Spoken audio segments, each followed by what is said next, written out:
Nos estamos escuchando. Hola, ¿qué tal? Ya estamos aquí grabándolo todo. Nuestra queridísima Magali, Magali Ortega, Juliana, se va a unir con nosotros en unos minutos más. Entonces, ella va a estar aquí con algunas preguntas mientras estamos esperando que lleguen las demás chicas del club. Y bueno, saludarte. ¿Cómo está ya en Quito todo? Cuéntanos. Bueno, ¿estás en Quito? Ya no sé dónde andas. Sí, estoy en Quito ahora. Vine a dar clases en un diplomado de una universidad de acá Ujú, y perfecto. estoy aquí con frío. Entonces, dicen, ¿verdad? Nos han estado contando que está haciendo mucho frío. Bueno, yo estoy en Cuernavaca, Morelos, y bueno, te cuento que en este club de las Queens hemos estado leyendo a literatura de mujeres de tu generación y de otras posteriores también, tomando en cuenta que tú eres también muy joven, y hemos estado leyendo, por ejemplo, de todo un poquito, para que sepas más bien a Michelle Seymour, por ejemplo, con Lágrimas en Ish Market, por ejemplo. Hemos estado leyendo este club que se llama Las Queens, tiene como objetivo pues revisar la literatura escrita por mujeres de manera contemporánea. O sea, estamos leyendo autoras como tú muy en el presente, ¿de acuerdo? Estamos leyendo a las que están produciendo pues hasta nacidas desde los 90, ¿no? De los 90 para acá más o menos, o un poquito antes, los 80, 90, y pues ¿qué te contamos? Pues nos ha pues perturbado, encantado, hechizado, pues Fiebre de Carnaval con toda su fuerza de sueño y de Marosa, de eso te quería contar. Y esta fuerza que tiene del Caribe y esta fuerza latinoamericana y tan cierta y tan de agua como las mujeres que aparecen ahí, que son mujeres de agua y que son mujeres también leyenda. Estoy contándote un poquito pues para que tú nos comentes en lo que llegan las demás, se van uniendo y en lo que pues también llega Magali. Les comento que en un ratito más ella se suma, tiene un compromiso de trabajo, pero ahorita va a estar.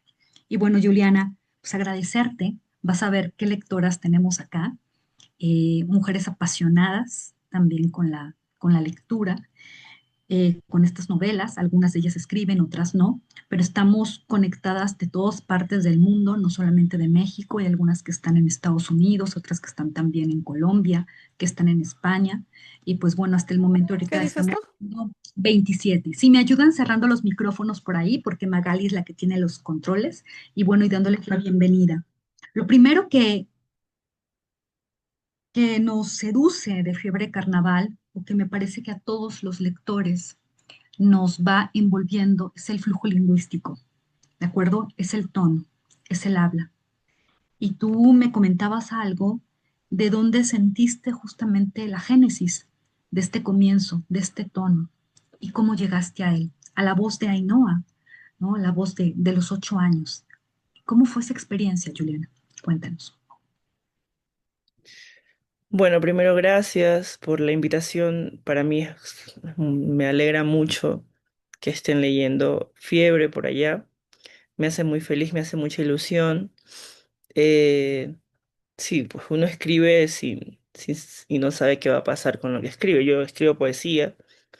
Había escrito poesía hasta antes de escribir la novela. Y al menos mi poesía siempre tenía como un alcance mucho más pequeño, ¿no?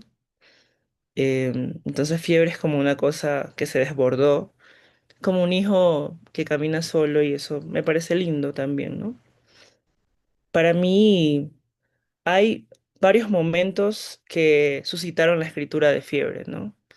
Si pensamos en el lenguaje, creo que tal vez las lecturas que estaba haciendo en esa época, en 2018, sobre todo de filosofía del Caribe, ¿no? A Edward Glissant, a Camille Brathwaite, algunos autores que trabajaban la lengua, el lenguaje, y Gleason tiene un aporte precioso que es el derecho a la opacidad. Él dice que las comunidades afrodescendientes, caribeñas, am, las comunidades de mar, también tienen derecho a la opacidad, ¿no? Que es como algo que a mí me gusta mucho, la posibilidad de que no todo esté develado.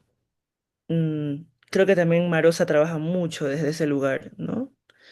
Y creo que también Marosa, la primera vez que publicaron a Marosa fue en Venezuela, y creo que tiene mucho sentido también, ¿no? Como su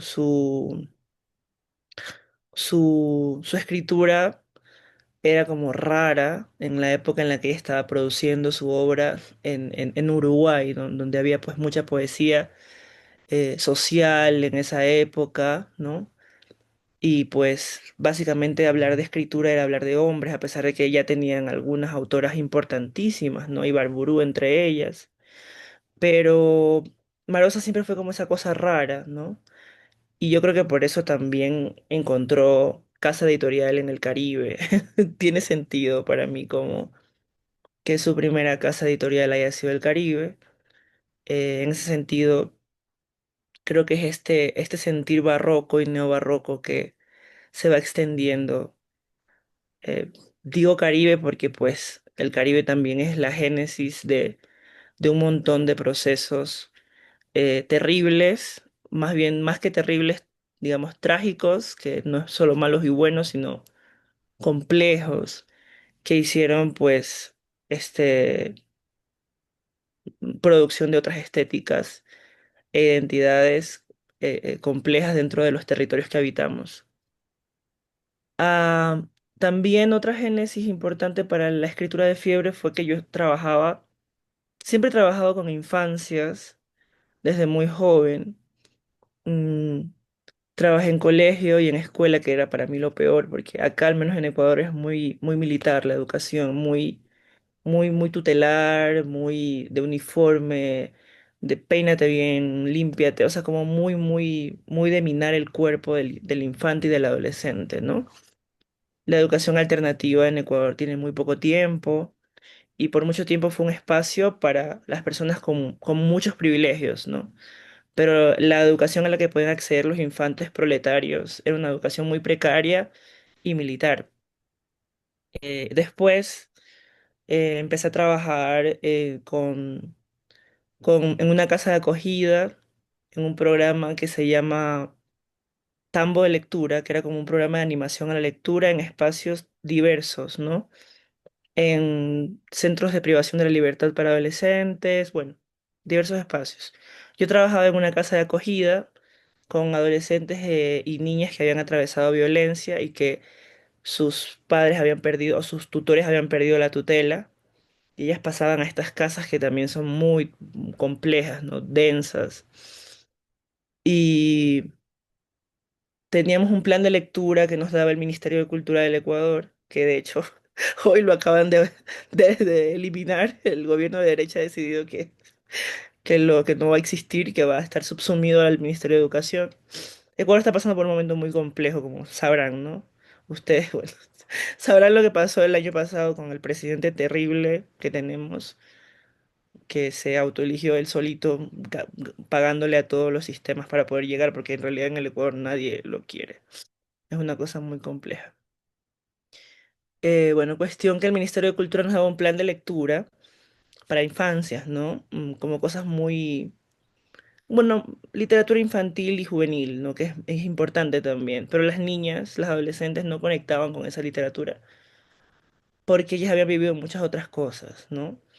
Y como el Estado ecuatoriano es muy cristiano a la vez, dentro las trabajadoras sociales que trabajaban con ellas, valga la redundancia, no les daban el espacio para que ellas pudieran palabrar el dolor y la violencia que habían pasado, como que había, para mí, había como varios momentos de revictimización en ellas, porque las encerraban a ellas, no a los perpetradores, la mayoría de ellos estaban libres, eh, ellas estaban ahí adentro en esa casa casi que hacinadas, ¿no?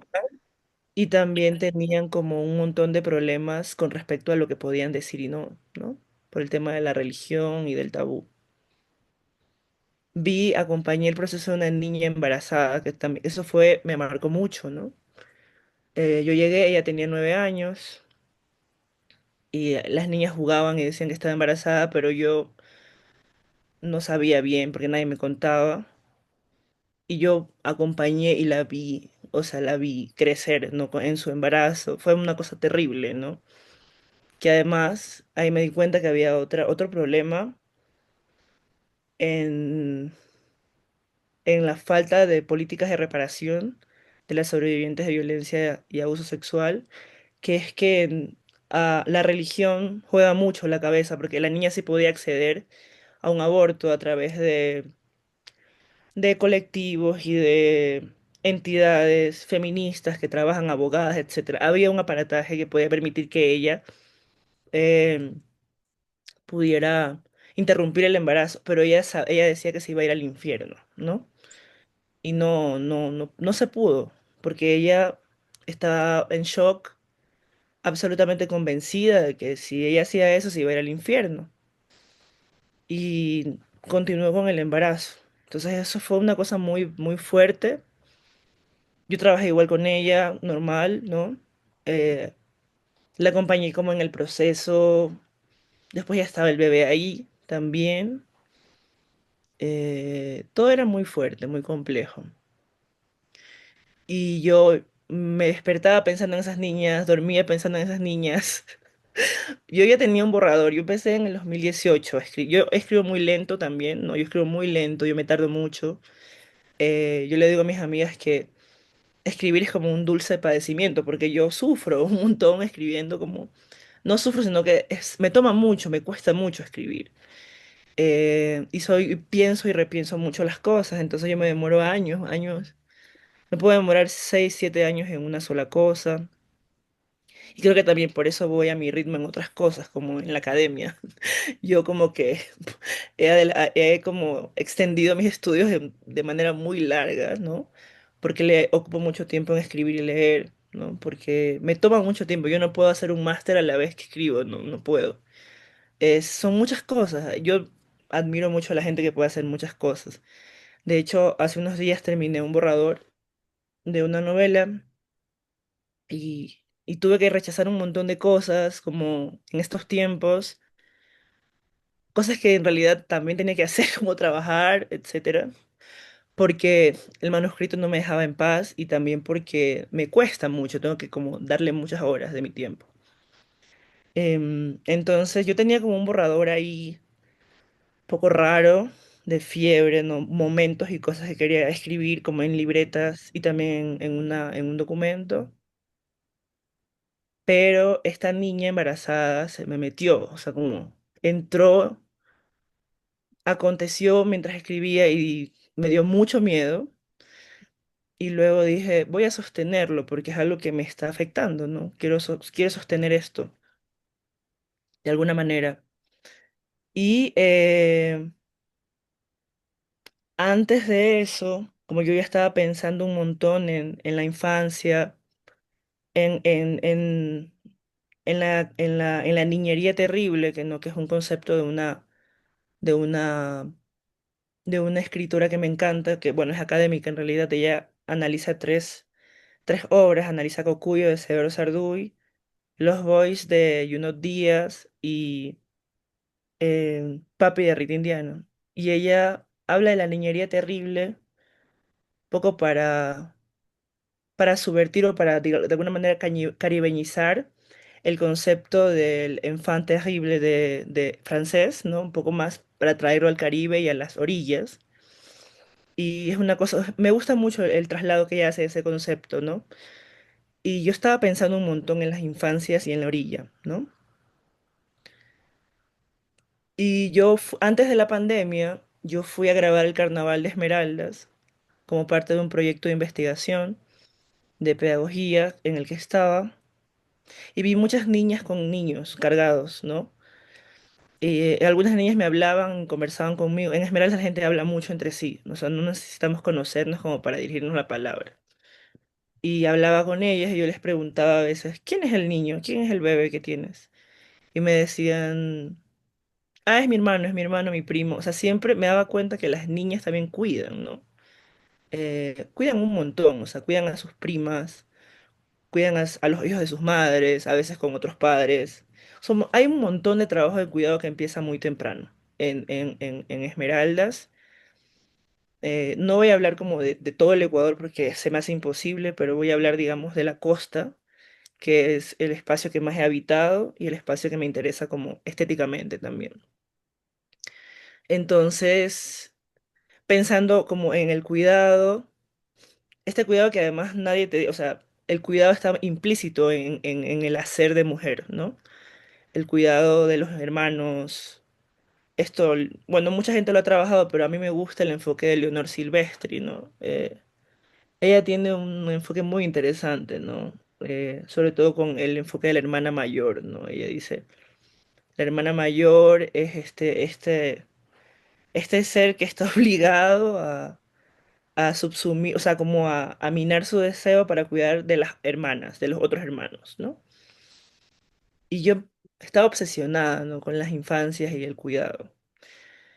Luego se me meten las niñas de la casa de acogida, que además eran maravillosas, y que la literatura de las mujeres latinoamericanas como Fernanda Melchor, como Mónica Ojeda, María Fernanda Ampuero, cosas que yo fui llevando como tímidamente porque es fuerte, ¿no? A mí me parece fuertísimo, pero que ellas leyeron y eso les ayudó como a poder hablar también. Y yo hablé con el Ministerio de Cultura, con las personas que estaban encargadas en el tambo, me dijeron, tú puedes, no pasa nada, solo médialo bien, trabájalo bien. Y la energía cambió totalmente como en el espacio de lectura. Porque cuando hay tabú, me doy cuenta que cuando hay tabú hay un problema también en los sujetos, en las mujeres, cuando no podemos hablar de lo que duele, ¿no? Em, y Ecuador es un país Ecuador para mí es un país que se cimenta en el silencio, ¿no? La institución familiar sigue vigente y su, digamos, su potencia gira en torno al silencio, ¿no? Al silencio. Y yo estoy obsesionada con las autoras y los autores, porque también hay autores que traicionan ese silencio, ¿no? A mí me parece que la traición es, para mí, necesaria a la hora de escribir, ¿no? Traicionar tu clase social, tu cultura, traicionar eso que te tiranizó, porque la familia es tirana, más allá de que nosotros queramos mucho a nuestra madre, a nuestro padre y tías, abuelas, etcétera, hay una tiranía ahí en esa educación. Y a la hora de escribir, a mí no me interesa rescatar como lo bello, ¿no? No me interesa rescatar el cuidado solamente, que también es algo que a veces em, la forma en la que se escribe en redes sociales, pareciera que solo estamos en un lugar de reivindicación y de como de valoración, pero tampoco no podemos ver los claros oscuros de la feminidad, los claros oscuros también del hacer mujer, los claros oscuros de la familia, de las mujeres, de los matriarcados, sí, pero matriarcados machistas igual, ¿no? De estos matriarcados construidos para el hombre, ¿no? Que era algo que a mí, que es una pregunta que nunca va a tener una respuesta para mí, que yo la desentraño a través de la escritura. El, la dependencia, bueno, esto es algo que ya sabemos cómo funciona el patriarcado, pero de todas formas hay unas fugas, hay, hay unas fugas que se pueden realizar, pero creo que a veces las mujeres no las queremos realizar. Y me preocupa mucho y yo siempre estoy pensando cómo yo colaboro con este sistema que me oprime en mi silencio, en la normalización de ciertos comportamientos, en la discriminación, ¿no? El silencio, me parece que el gesto de hacer silencio cuando algo está pasando es algo que a mí me deja pensando mucho en cómo yo voy a colaborar con ese sistema, ¿no? Es verdad que, por ejemplo, como profesora en este espacio de violencia, yo tenía una limitación. Yo no podía cambiar la vida de cada una de esas niñas. Pero me parece que si podemos trabajar la violencia en algo que es un formato que no se nos impone, porque el libro no se impone, es difícil imponer un libro. eh, Tú lo vas a cerrar, digamos. Cuando ya no te estén vigilando, lo puedes cerrar, ¿no? Entonces, para mí el sistema del libro, el formato del libro es un formato amable para tratar estos temas que duelen, ¿no? Y que molestan y que a veces no pueden tener solución inmediata en el espacio material, ¿no? Pero yo creo que la estética sí puede mm, plantear una situación y poner ahí, ¿no? Colocar ahí, no sé si solucionar, porque también es darle un lugar demasiado delirante como a la creación, que también tiene sus límites. Pero creo que el hecho de poner ahí, hacer visible algo de manera estética, que no es de manera moral, y tener una ética a la hora de construir ese relato, para mí era sumamente importante. Y por eso no escribí como Juliana, ni escribí como una adulta que estaba mirando a la niña, ¿no? Sino que tuve que hacer el ejercicio, ¿no? De venir niña para traicionar también el sistema adultocrático, que es el sistema de las cifras, el encierro, la institución, el discurso performático que no aterriza en actos cotidianos de cuidado real para nosotras. Em, Bell Hooks lo dice muy bien, ¿no? Es más fácil, incluso en nuestras sociedades machistas, es más fácil poder reconocer la violencia hacia las mujeres que hacia las infancias, ¿no? Porque si la mamá le pega, pues la mamá le pega. No podemos hacer nada al respecto, ¿no? Si la mamá le grita, o la mamá la empuja, o la mamá le quita la comida, o la encierra, ¿no? Que es algo que también yo no me había dado cuenta, y una de mis niñas con las que trabajé, que por cierto yo creo que va a escribir, creo que va a ser una escritora porque lee un montón, o sea, se leía en una semana un libro de 300 páginas, le encantó Agustina Basterrica, ¿no? Leímos Agustina Basterrica, y entendió todo como, y después escribió un cuento como inspirado, ¿no? Fue hermoso. Además que Agustina nos hizo un video para que ellas también como la conocieran, porque es bonito saber también que las escritoras son muy generosas en este tiempo, ¿no? Como que ha cambiado la idea, no voy a generalizar, pero al menos las escritoras que me gustan a mí, un montón, siento que han cambiado el paradigma del escritor inalcanzable, ¿no? Que hay como una cercanía con la que tú puedes como tejer un vínculo y que no hay como secretos en torno a la creación, que era antes como que parecía que escribir un libro era algo que te llegaba de fuera como un rayo, ¿no? Pero ahora como hay un montón de herramientas compartidas también y eso me parece importantísimo, ¿no? Para la generación de contranarrativas. Y ella me dijo que cuando ella denunciaba a su madre, la policía siempre la regresaba a la casa porque le decía, no, las mamás no hacen daño, tú estás tergiversando y yo me quedé helada, ¿no? Porque hasta ese momento yo tenía igual como mis cuidados de pensar también en la violencia que pueden ejercer otras mujeres, ¿no? Porque trataba de ver el contexto en el que ellas habían crecido y de alguna manera justificaba esas violencias por esos contextos.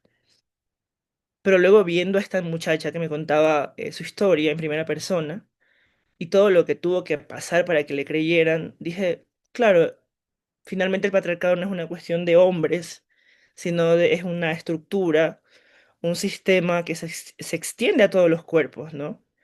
Feminizados, masculinizados, etcétera. Y claro, ahí entendí un poco más lo que Mónica Ojeda denomina como lo femenino monstruoso, ¿no?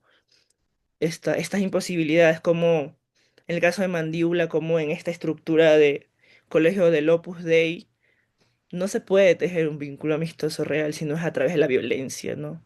De la humillación hacia la otra. Y es claro, es entender cómo estamos inmersas en una superestructura que también va a moldear la intimidad, ¿no? Y creo que eso como para empezar, para no ser un monólogo. No, Juliana, está increíble lo que tú hablabas. Comenzaste con un verbo maravilloso que es palabrar, a propósito de esta génesis, ¿no? De estas niñas y estas infancias, que también estas traiciones, también nuestras propias creencias y estas colaboraciones o complicidades de nosotras desde con el patriarcado, que las tenemos normalizadas. Hablaste de Leonor Silvestri, a quien tengo la maravillosa fortuna de conocer en Buenos Aires y de muchos años, con esta pensadora, filósofa, ¿de acuerdo? También totalmente en contranarrativa y pues esta inteligencia de Leonor. Algo muy importante también que les quiero decir, ya llegó acá nuestra querida Magali, también ella saludará ahorita aquí a Juliana, porque muchas de las chicas que están leyendo, a lo mejor aquí en México, estos secos, ¿no? ecuatorianos, andinos, a veces tardan en llegar, a veces no, pero les quiero comentar ya que están aquí varias que se acaban de conectar, que bueno, Fiebre de Carnaval ha ganado muchos premios, Juliana.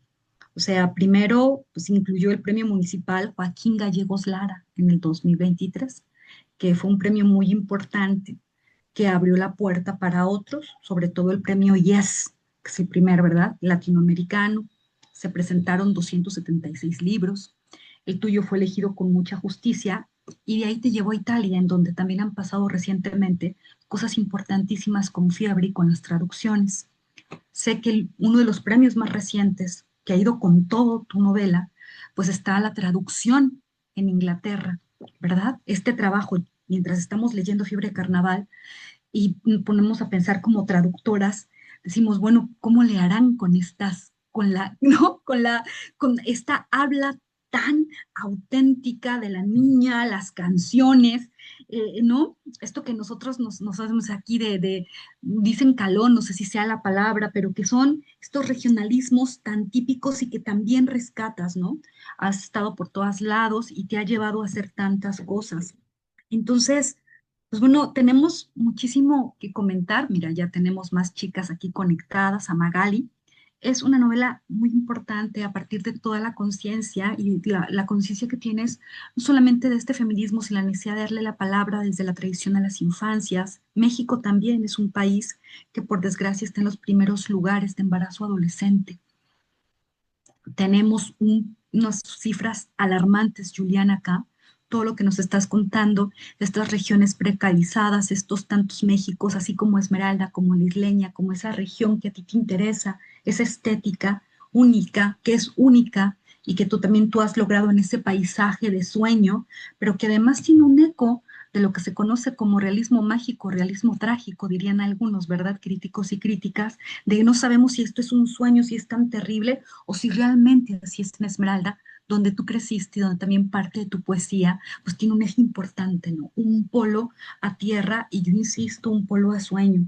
Eh, Estos patriarcados para el hombre con el personaje, por ejemplo, de Chelo, que nos confrontan tanto con personajes como Sabrosura. Ya voy a entrar directamente porque, y tampoco quiero que sea un monólogo para que Magali también platique contigo y las demás si tienen preguntas, pues bueno, ¿no?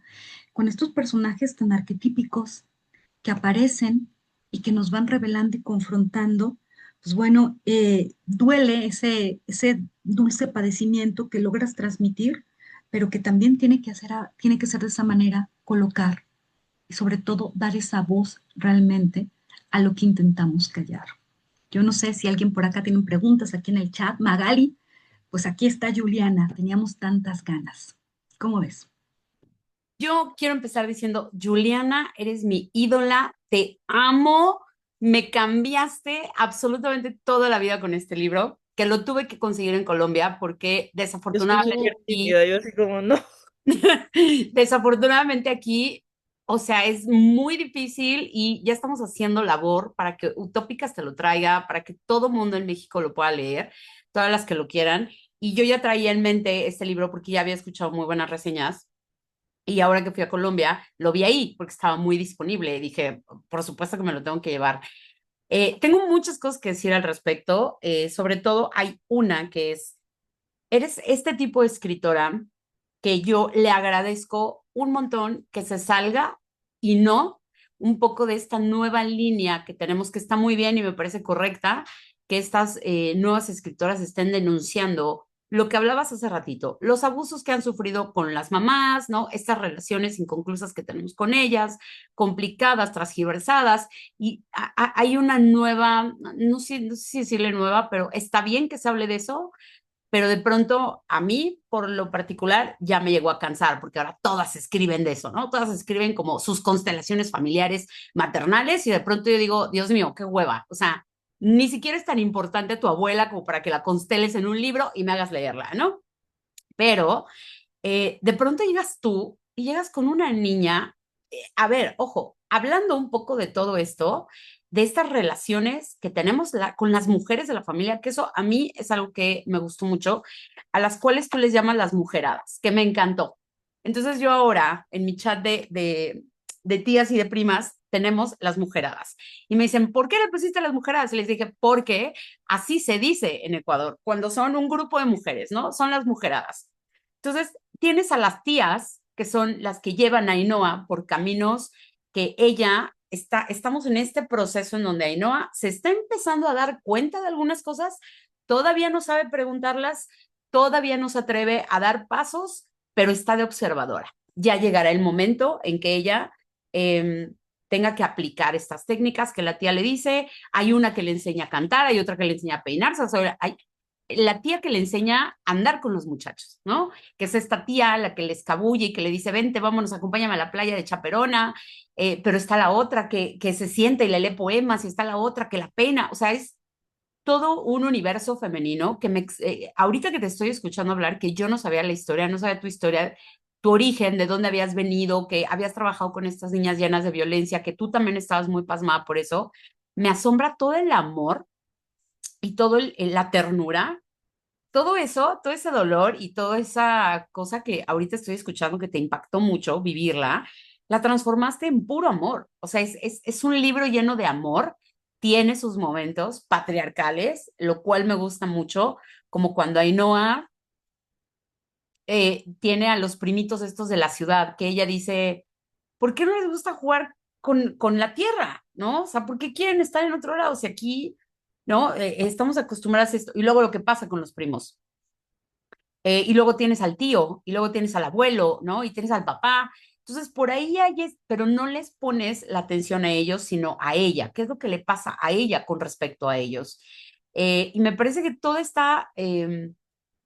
me asombra mucho que toda esta, pues sí, violencia que has visto tú con las niñas, la transformas en un libro lleno de amor. Y quiero que nos cuentes como un poquito ese proceso, porque bien pudiste haber escrito una historia de terror y de todos modos te lo hubiéramos comprado y te lo hubiéramos leído, ¿no? Porque ahora en México se está, bueno, en México no, en Latinoamérica se está acostumbrando mucho a la violencia, ¿no? A este tipo de escritoras violentas, no es queja, y de pronto llegas tú con un libro lleno de amor, lleno de ternura, lleno de una niña de 8 años que está descubriendo el mundo y quiero saber cómo hiciste ese switch de pasar de ese horror visual a tener una niña encantadora, adorable, que mea como perro, porque aparte no sabes cómo nos hiciste reír, eh, con las barbaridades que decía Ainhoa de pronto, ¿no? Con las cosas que hacía Ainhoa, que eran una barbaridad. Entonces, antes que nada, quiero decirte que te amo, Juliana. Ahí está. Somos tus fans, quiero que lo sepas. Y cien aquí por en ciento México, 100. llegarás a México, nos estamos encargando. Pero cuenta. Yo toda nerviosa, sí. A ver, sí, yo creo que fiebre también es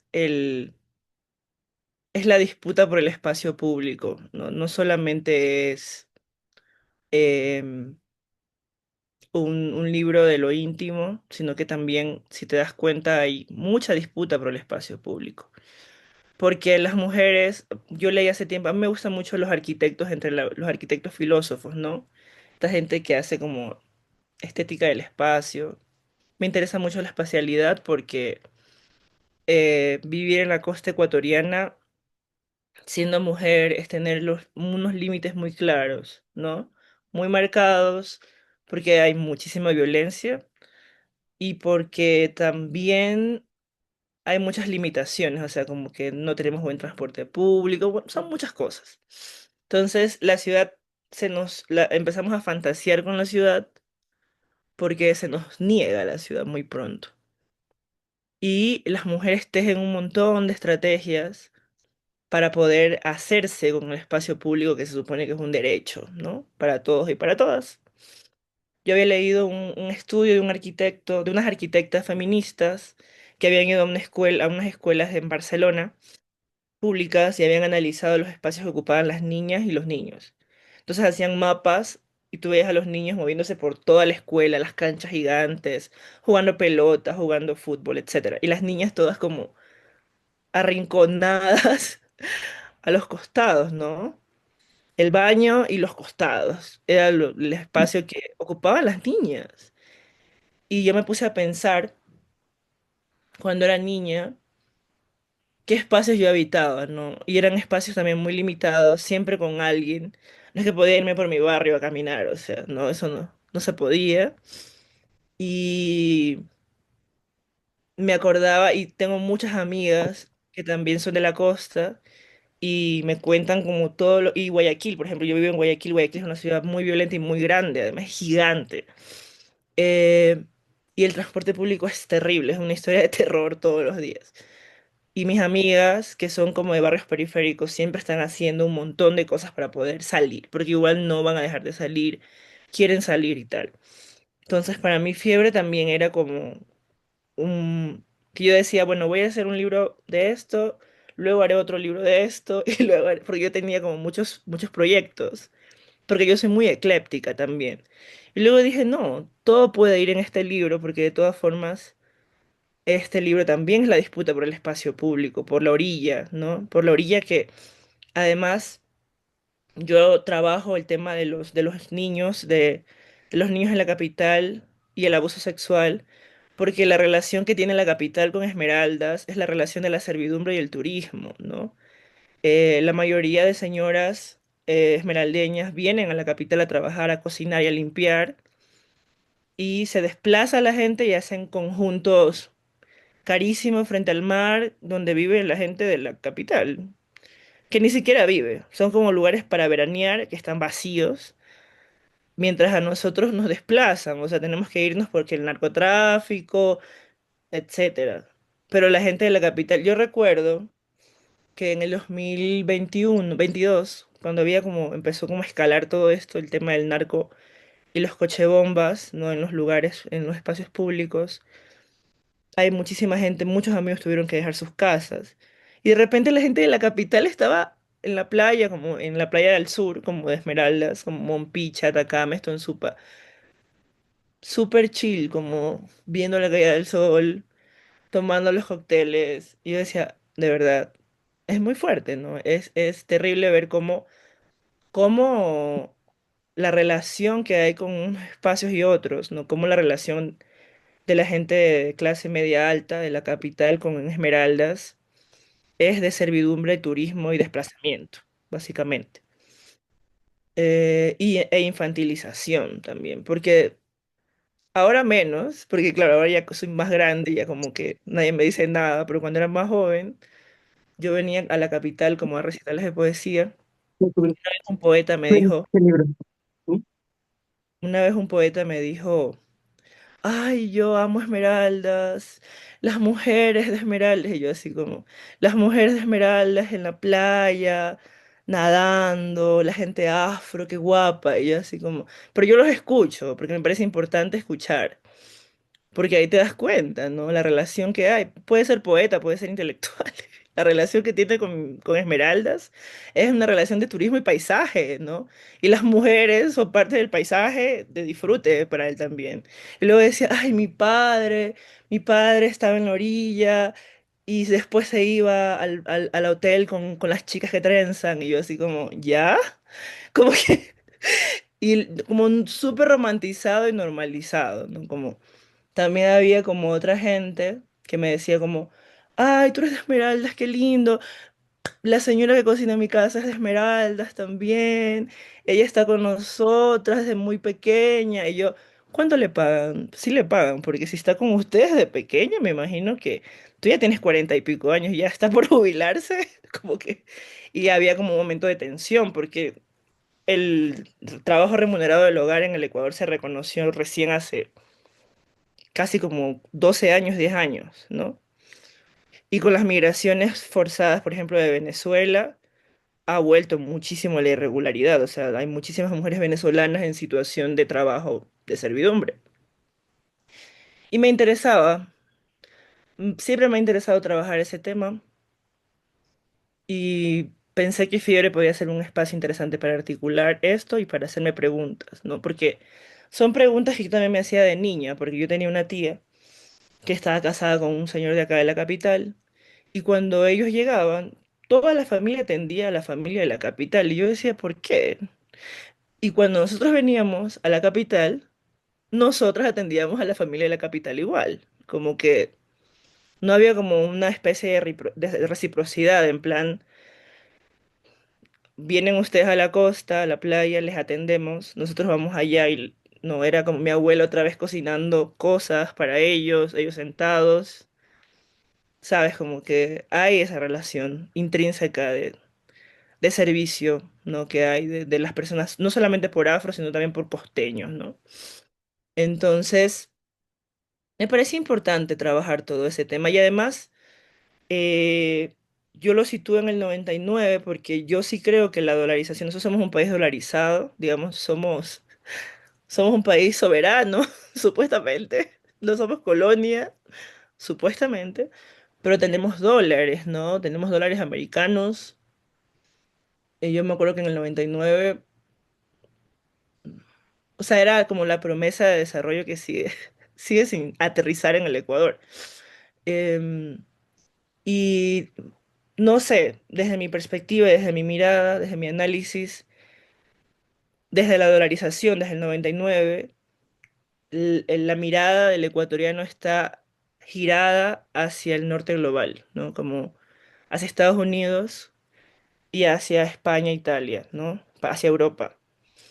Y no importaba, o sea, no importaba lo que tú estuvieras haciendo allá. Si estabas allá, eres una persona exitosa. Que sigue siendo, en Ecuador sigue siendo eso. De hecho, a veces a mí la gente me pregunta que por qué sigo aquí, ¿no? Y es como que porque es mi país. Pero siempre hay como esa idea de que no eres una persona que puede tener como visibilidad o algo si estás aquí en Ecuador. Cosa que se me hace un poco, y me da pena, pero es entendible porque tenemos una moneda extranjera, ¿no? Una moneda de Estados Unidos que no solamente cambia la economía del país, de una economía soberana, que igual la soberanía económica es compleja en el capitalismo, pero digamos, de una soberanía económica a una economía completamente concertada, ¿no? Porque además el dólar no es una moneda oficial, está como en un vacío legal. Unos amigos que trabajan, que hacen investigaciones de economía, ellos me explicaron, me dijeron que era interesante lo de la novela porque, claro, se muestra como ese limbo social que también tiene que ver con ese limbo jurídico en la moneda, en esa moneda que, o sea, que cuando decía Estados Unidos nos la quita y nos quedamos sin moneda, como una cosa un poco rara, compleja. Y hay mucha propaganda desde el 99 para acá, la gente que ha hecho, yo leí un montón de cosas sobre esa época, revisé algunos archivos, me encanta el archivo también, revisé algunos archivos, revisé el archivo del telégrafo, ahí vi todo el tema de los suicidios, por ejemplo, la gente que se tiraba de los edificios, de la previsora en Guayaquil en plena luz del día, porque tenías 1 millón de sucres, que era la moneda del Ecuador, y después tenías esos 1 millón de sucres equivalía a $20. Entonces la gente entraba en un estado de desesperación y angustia. Se iban y los que no se suicidaban, ¿no? Y yo creo que para mí era importante como revisar, y también había mucha propaganda de cómo esto nos iba a beneficiar. Entonces, hay un canal que se llama Ecuavisa, acá en Ecuador, que tenía un programa especial en las mañanas, que también es estratégico, porque en la mañana tú te estás arreglando para trabajar y lo escuchas, eh, donde siempre hablaban de historias ecuatorianas que triunfaban en Nueva York o en algún lugar, ¿no? Como, como bueno, llegó con una maleta y un colchón. Y después, o sea, como ese tipo de propaganda macabra, ¿no? Que es macabra porque es esa promesa del American Way of Life que en realidad sabemos nosotras que no significa, no es una promesa de éxito en sí misma, ¿no? Que tiene que ver con muchas otras cosas, con muchísimo trabajo, esfuerzo y dolor también, sobre todo, ¿no? Que sí, que las personas migrantes han transformado ese dolor en dignidad y, y han trabajado con eso y le han dado digamos, han hecho un cambio, han contraefectuado ese dolor, es distinto, pero no es en sí mismo una promesa de vida mejor, ¿no? Eh, Cuando empezó el plan retorno en el Ecuador, la única vez que yo escuché como ese tema de plan retorno para la gente migrante, los economistas y los sociólogos levantaban datos y mostraban que más del 80% de los migrantes ecuatorianos ninguno se podía jubilar ni podía soñar con la jubilación, más del 80%. había muchos adultos mayores en situación precaria, en trabajos precarios, en trabajos de servidumbre, no en trabajos irregulares. Había mucha irregularidad también, ¿no? No es como que si la gente mandaba dinero, Ecuador vive de las remesas, de hecho, pero la situación de las personas que estaban trabajando no era una situación ideal para nada, más bien todo lo contrario. Y eso fue como un gran velo que cayó, ¿no? Cuando se empezó como a trabajar y a pensar en los migrantes. Y todo eso está inmerso en Fiebre de Carnaval también, ¿no? En cómo se sostenía la vida y cómo la vida se empezó a acelerar eh, en el proceso de dolarización, ¿no? Que aceleró completamente la vida, ¿no? Los Bueno, también ecuatorianos, hay una parte donde ahí termina la inocencia de Ainhoa, ¿no? O ese es lo que yo quiero pensar cuando llega la crisis, que es sí, cuando ella ya se le acaba toda la diversión, se acaba las risas, los bailes, se acaba todo lo que ella veía en su casa y se convierte en tristeza, se convierte en estas adultas que, en estas tías, en estas hermanas que las hacían bailar y cantar y en una casa llena de mujeres con tantas cosas, de pronto viene esa parte, ¿no? La crisis, el desplazamiento, viene la migración y ahí para mí fue un punto clave y enorme, hizo un gran final porque ahí es donde tú haces que Ainhoa crezca, porque ya se acabó, ¿no? Todo lo que ese mundo, esos 8 años que ella conocía, se acaba cuando llega la crisis y conoce la otra cara de las tías, que se tienen que ir a trabajar, que ya no pueden estar jugando todo el día, y ella, ¿no? Que creo que ahí para mí es como el descubrimiento de su, que no, es niñez y luego que es una preadolescencia, ¿no? Que es cuando empiezan las cosas a cambiar y te vas dando cuenta y empiezas a escuchar la palabra crisis, que no sabes qué es, pero a tu alrededor lo visual te está diciendo que es, se acabó la diversión, se acabaron los bailes, se acabó la fiesta, se acabó el dinero, tus amiguitos se empiezan a desplazar porque eso sucede, ¿no? Con las crisis. Y ahí me parece que es uno de los mejores finales que yo he leído con eso, ¿no? Entonces, ahí está todo, bien, bien lo estás diciendo, ¿no? Estás hablando un montón de cosas que nos interesa muchísimo escucharte, aunque sea un monólogo, porque somos mexicanas y aunque compartimos algunas cosas contigo, porque ahorita que te escucho y todas estarán de acuerdo conmigo, pues nos empiezan a caer veintes que decimos, es que están igual que nosotros acá, ¿no? Servicios de transporte, las mujeres que migran de la costa, es igualito lo que estás contando, ¿no? Tenemos muchas similitudes con estas diferencias, pero al final, mujeres latinoamericanas, siempre vamos a compartir el 99% de las cosas que suceden. Eh, y ya se me fue la onda de lo que te estaba diciendo porque estaba pensando en otra cosa que te iba a decir. Pero nada, eso creo, ¿no? Que al final todo lo que estás compartiendo es para darle la estructura a la novela y nos estás diciendo cómo la construiste desde tus espacios de realidad y que lo estás convirtiendo todo en una novela, ¿no?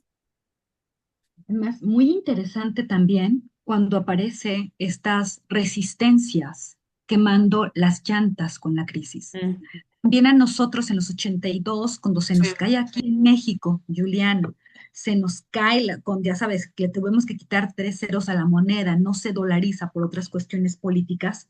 También escuchábamos cuando éramos niñas, muchas de nosotros nosotras o ya adolescentes, escuchábamos la palabra crisis. Pero en Ujú. la novela se hace el punto de inflexión, porque el paisaje de la novela es idílico, pero las ñañas entonces se vuelven esclavas y empiezan a trabajar para otros. Eso es desconsolador.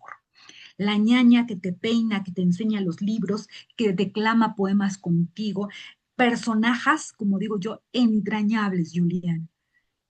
Me hiciste pensar en mis tías, Claro. en las tías de cada una, en las mujeres que me construyeron.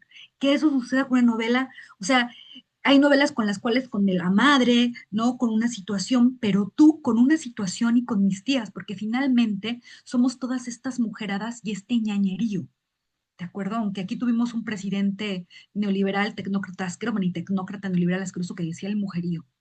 Quiero que sepas, ¿no? El mujerío lo hacía con una denostación terrible. Ahorita te van a hacer algunas preguntas, pero yo te quería decir que, que ese punto de inflexión, como bien te dice, como también te dice Magali, está tan bien en la novela que la novela va increciendo a la medida de la crisis y termina donde tiene que terminar, Hay una frase, yo lo tengo subrayado, te van a decir las demás lectoras, cuando dice, sin olvido no crezco, pero lo que se tiene que olvidar en la novela es lo que duele menos. Y a partir de ahí se nos revela estas violencias sexuales en el cuerpo que se inscriben, como dice Rita Segato, de una manera expresiva con esta pedagogía de la crueldad terrible. Y todo lo que pasa con el final es lo que dicen todas las feministas, tú lo sabes, Juliana, de que esta cosa de estos patriarcados de intensidad no se salen más que muertas. Pero tú de una forma, lo cuentas de una forma, desde un punto de vista que pues obviamente, mira, yo le decía a muchas amigas de esta novela y le decía yo a Magali, esta es una novela que va a quedar, como Junot Díaz, la oralidad del maestro Junot, aquí está, de Marosa, y todas esas referencias y guiños en la gran literatura están en tu novela. Y es una novela que va a llegar mucho más lejos, Juliana. Que así sea. Lo profetizamos acá con esta cosa de brujas. Pero bueno, Leticia, Ned y muchas más quieren hablar. A ver, ¿quién tiene las preguntas? Gracias, Emma. Leticia. Sí, gracias. Bueno, me encantó muchísimo cómo va tu novela de la musicalidad, porque está llena de música, de baile, ritmo y rococó, pero a la vez de este descubrimiento de la vida a través de pues eventos no gratos para ni para las ñañas, ni para la niña, ni para de lo que has estado platicando. Y yo lo que te quiero preguntar es, ¿cómo tú emocionalmente como escritora, cómo transitabas de la ternura al dolor y de regreso para que no se te fuera de las manos y siempre manteniendo este lenguaje metafórico de decir, se fue a meter a mi cama sin decir, se fue a meter a mi cama, ¿sabes? Porque, porque a mí me pareció de una gran maestría, pero además, cómo hacer para transitar justo, ¿no? De la ternura de la niña al dolor y expresarlo. Gracias, Leticia, por la pregunta.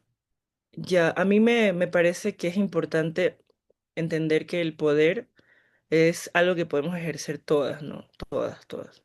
No importa el estrato social, la nacionalidad, el pueblo al que pertenezcas, el poder, tú puedes ejercer poder sobre algo menor o alguien menor. Eh, y yo creo que el ejercicio es ese, el ejercicio es perder poder. O sea, yo no creo en el empoderamiento, no, para mí, o sea, como Juliana. No, no, no, yo no lo sé, o sea, es que yo creo que las estructuras en las que vivimos son tan macabras que ni porque llegue la mujer más brillante a esa estructura, algo va a cambiar. Yo soy un poco, no sé si pesimista, pero yo sueño con el fin del Estado, yo sueño con el fin de las nacionalidades, yo sueño con el fin de las fronteras. Porque hay que soñar, o sea, más allá de si se logra o no, yo puedo soñar con el fin de algunas estructuras, ¿no? Estructuras que oprimen. Y claro, las soluciones son terribles, son complejas, pero tampoco estamos mejor, o sea, ahora no estamos mejor tampoco, ¿no? Entonces, para mí, a la hora de escribir como una niña, ¿no? Yo tenía que hacer el ejercicio de no tutelarla, no hablar por ella. Fue un ejercicio duro, duro, pero por suerte, yo siempre le digo a la gente, escribimos acompañadas de un montón de mujeres que han hecho, pues, de la palabra maravillas, ¿no? Rita Indiana en Papi es una maestra de la voz infante, ¿no? De la infancia también terrible, caribeña, con un padre, con un padre narco, ¿no? Una cosa súper fuerte, con la forma en la que cuenta Rita también con tanta dulzura. Claro, tú como adulta lectora sabes que él es un hijo de puta, ¿no? Un terrible, de lo último, el papá. Pero tú eres una niña, tú no sabes, tú no tienes como las herramientas para odiarlo así, porque es tu padre finalmente, ¿no? Y ese ejercicio de no tutelar y no meterte a ti y tus sentimientos de adulta fue como lo más difícil, ¿no? Para mí. O sea, era mucho de escribir y reescribir, escribir y borrar, escribir y reescribir, escribir y borrar. De ahí, como que somaticé también un montón. Yo soy una persona que somatiza mucho. De hecho, cuando terminé Fiebre de Carnaval se me fue la voz. Se terminé con la garganta cerrada.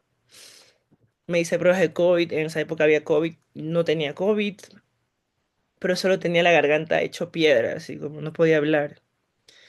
Y era una cosa muy fuerte, ¿no? Una cosa como muy somática, muy física, porque de alguna forma lo que escribimos se apodera de nosotros, aunque no lo hayamos vivido. Y creo que también yo tenía en ese, bueno, tengo una psicoanalista brillante, lacaniana, que ella me ayudó mucho a ver la luz en el dolor, ¿no? Ella me decía, mira, las personas sobrevivientes de abuso sexual pueden reavivar, pueden sobrevivir y gozar, ¿no? Como eh, el abuso sexual no es el fin de la vida, ¿no? De alguien. El abuso sexual es un momento doloroso, es un momento trágico, pero hay una reconstrucción de la vida después, porque si no todas las mujeres abusadas estuvieran muertas y no es así, ¿no? Y para mí eso fue, no me lo dijo con esas palabras, me lo dijo más lacanianamente, ¿no? Pero palabras más, palabras menos, algo así. Y eso fue para mí crucial también, ¿no? Como empezar a ver a las sobrevivientes de abuso sexual como, no solamente como víctimas, sino también como sujetos activos que pueden gozar a pesar de todo eso, ¿no? Y claro, el final, yo quería hacer un final luminoso, luminoso, porque la niña igual nunca se entera bien qué le pasa, solo su cuerpo está cambiando y ella no tiene idea, pero al final lo que sucede es un aborto, que eso infelizmente en la región de donde yo soy no pasa tanto, en realidad las niñas están obligadas a parir, ¿no? Y el papel protagónico de esa violencia la tiene la iglesia, ¿no? Con el pecado y toda la vaina y la idea de que todo hijo es una bendición, ¿no? Que también es como problemático. Entonces, para mí era el ejercicio de sacar a Juliana del cuarto, ¿no? Porque además yo soy muy maternal, yo soy súper maternal y tengo que controlarme mucho para no decir a la gente que quiero, como a mis amigas, a mis hermanas, qué hacer y cómo hacerlo, ¿no? Que es la parte más difícil, creo yo, de ser amiga, de ser hermana, de ser feminista también, ¿no? Porque nos damos cuenta, porque si nos damos cuenta de las cosas, cuando no estamos alienadas por el amor o por alguna cosa, la amiga se puede dar cuenta y tú no te puedes dar cuenta de las complejidades, pero igual permitirle al otro fallar, dejar que el otro falle, es un ejercicio de limitar el ejercicio de poder. Y para mí es la lucha constante, o sea, como yo no puedo tutelar a mis amigas, tengo que sacar a la mamá jerárquica de mí, que todas tenemos una mamá jerárquica porque nos crían para ser mamás. Empezar a leccionar a la gente, que también creo que el lenguaje, la forma en la que nos enseñan el lenguaje, el habla en Latinoamérica, porque crecemos mucho con mamás intensas, porque también ellas es la forma en la que ellas encontraron para hacernos sobrevivir también a este sistema complejo, pero es importante desaprender algunas cosas de eso, agradecerles por el trabajo, pero desaprender el sufrimiento, la tutela.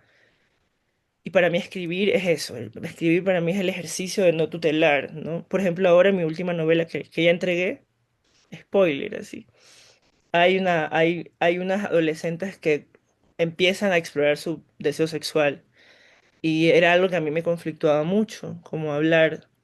Y después empecé a entender por qué me conflictuaba, porque yo crecí en un ambiente muy abierto, pero como la zona en la que yo soy es una zona muy empobrecida, los lugares donde tú puedes estudiar que sean buenos y que te puedan preparar para estudiar la universidad son los colegios religiosos, católicos, súper conservadores, súper conservadores.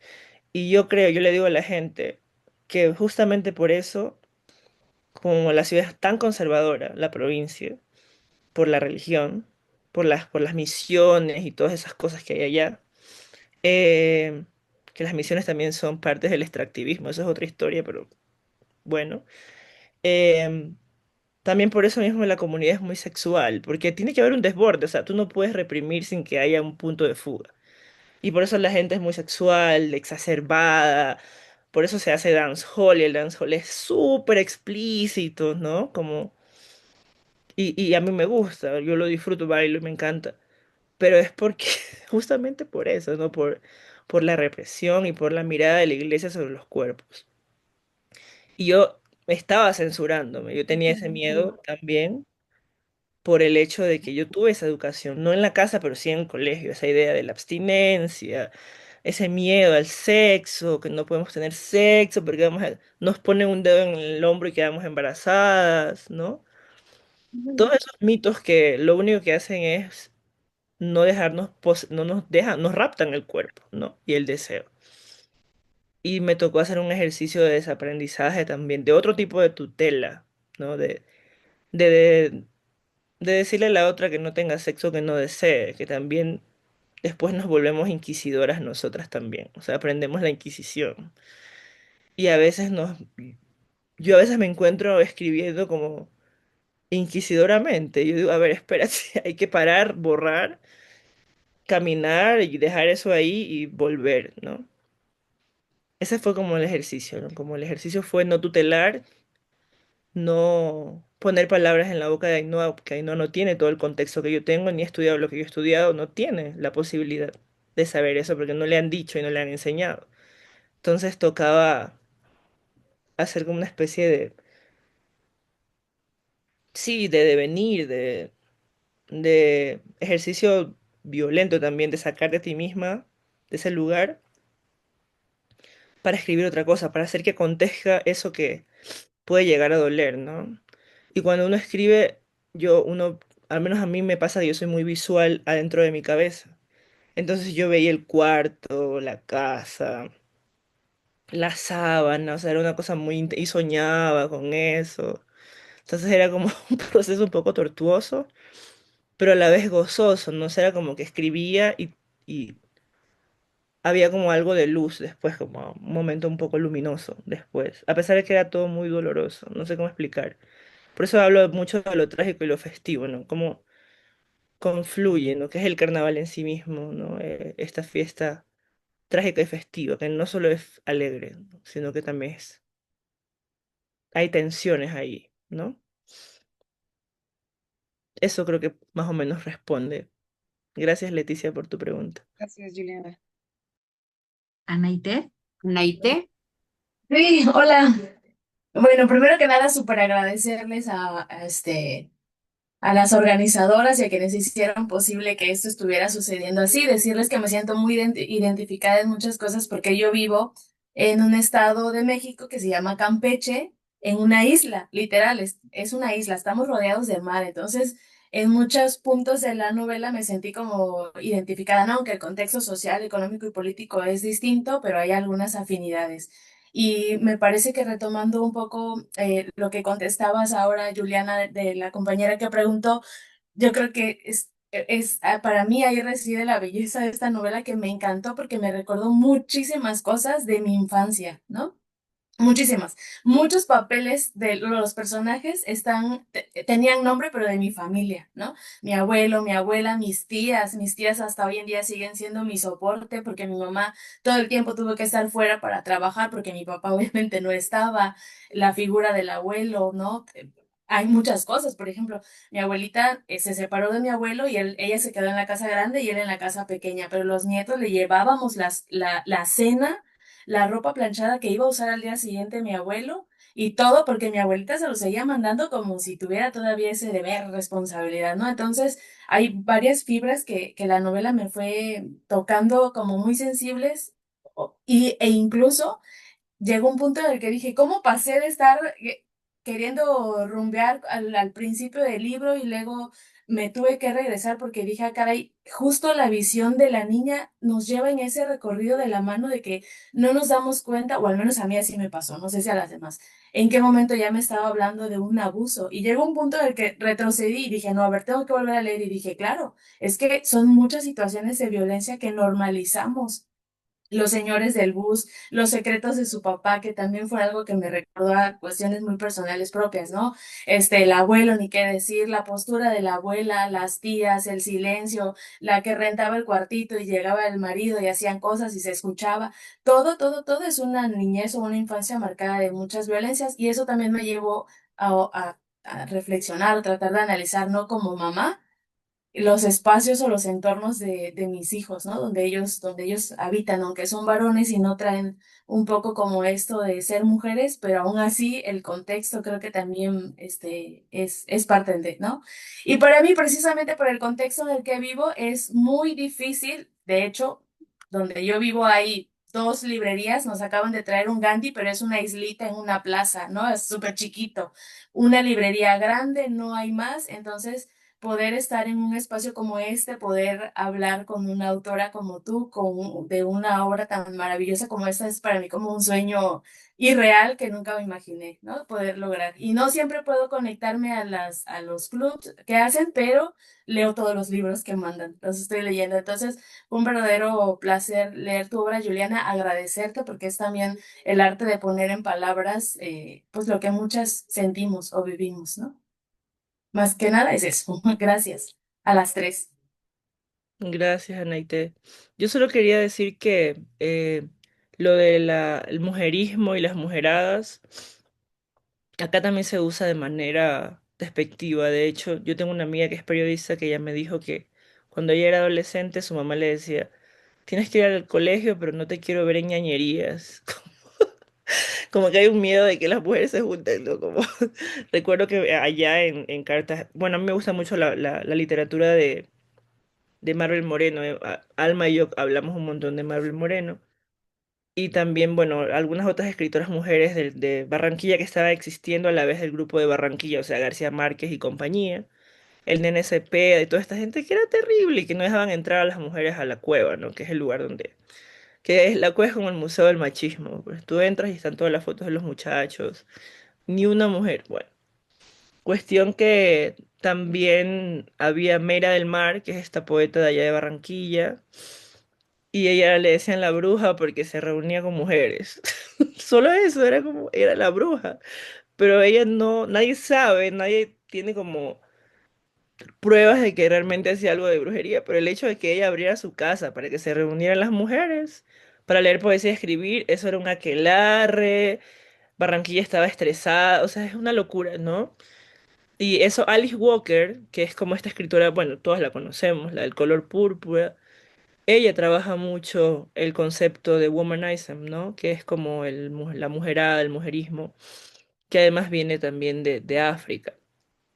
Y es mujerismo porque el feminismo, digamos, e incluso los feminismos ya vienen con un background ya como de pensarse más políticamente, de tomar en consideración algunas cosas. Las mujeradas no tienen especialmente, digamos, son mujeres populares. No digo que no puedan haber mujeres populares feministas, por supuesto que sí las hay, pero son mujeres que tienen que sostener la vida, entonces no necesariamente va a ser un espacio idílico o un espacio político, ¿sabes? Va a ser un espacio denso, complejo, pero que sostiene la vida.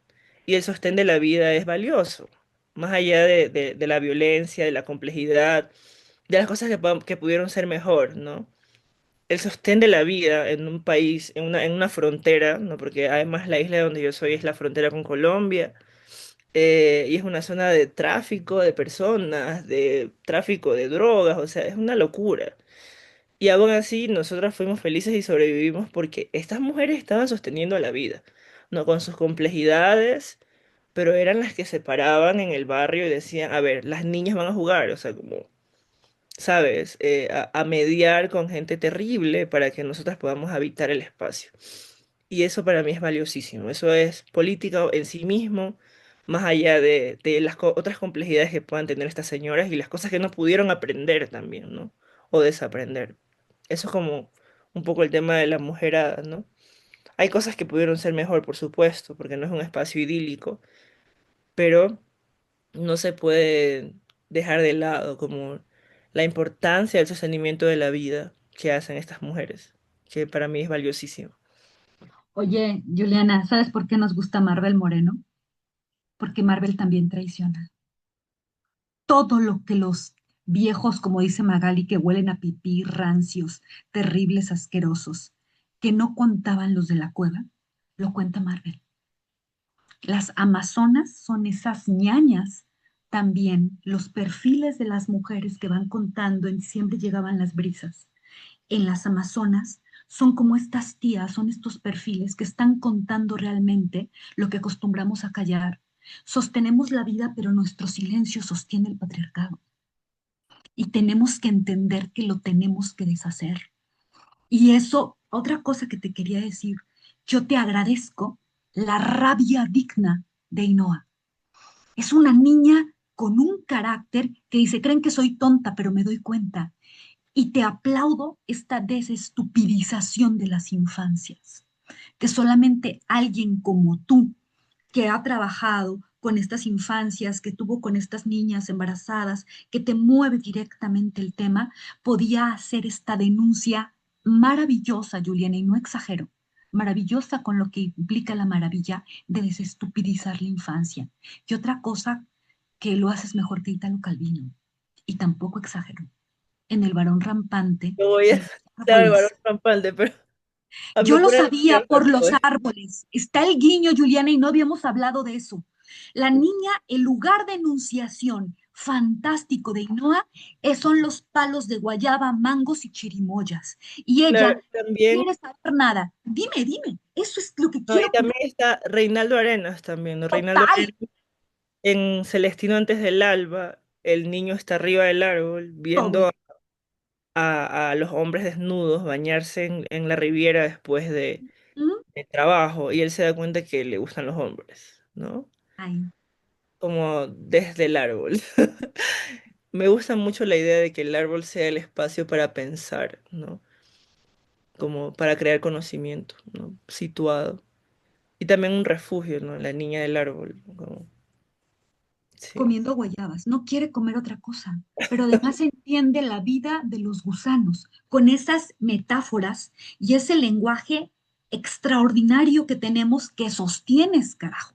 O sea, tú sabes lo difícil, obviamente lo sabes porque borraste, porque hacías, porque destutelar, desestupidizar. Y luego otra cosa de este lugar de enunciación que tiene la novela y que es tan importante en sus, estoy de acuerdo con Leticia, ¿cómo le hiciste lo tangencial de decir sin decir, de jugar desde lo poético y lo sagrado de lo poético, pero además, y eso lo tiene Marosa, hablar de este abuso, porque no lo podíamos Que creer. eso iba a decir, yo iba a decir eso, porque recuerdo que hace muchos años cuando estaba escribiendo la novela, estaba viendo un video en el Museo Malva donde Fernanda García Lao habla de Marosa de Giorgio y habla de los abusos. Después yo terminé la novela y en el 2021 fui a la Feria del Libro de Valparaíso y ahí me encontré a Verónica Sondek, que es una de las primeras mujeres también que publicó misales, ¿no? En Chile, llevó en el 70 y pico a Marosa a la Universidad de Santiago y la tuvieron que sacar porque la gente la abucheó, porque la gente en esa época estaba en otra, ¿no? Ahora nosotras ya podemos, más o menos, yo creo que están volviendo cosas, ¿no? Cosas de, como del conservadurismo muy fuerte, pero podemos tener la posibilidad de ser un poco excéntricas sin que sea tan raro. Yo estoy en una universidad de artes donde la gente se pintaba el pelo de verde y se rapaba la mitad de la cabeza y bueno, etcétera, ¿no? Iba en pijama atrás porque estaba colapsada, iba en pijama y no pasaba nada. Pero en esa época era como muy extraña. Marusa tenía las uñas, me dijo Verónica Sondek, pintada con labial y como que la gente estaba como choqueada, no entendía qué estaba pasando, ¿no? Y yo hablé de los abusos con Verónica Sonde, que además fue la editora de Marosa, y me dijo, mira, cuando se habla de Marosa de Giorgio hay que pensar que cuando entramos a la obra de Marosa, entramos al universo de Marosa de Giorgio.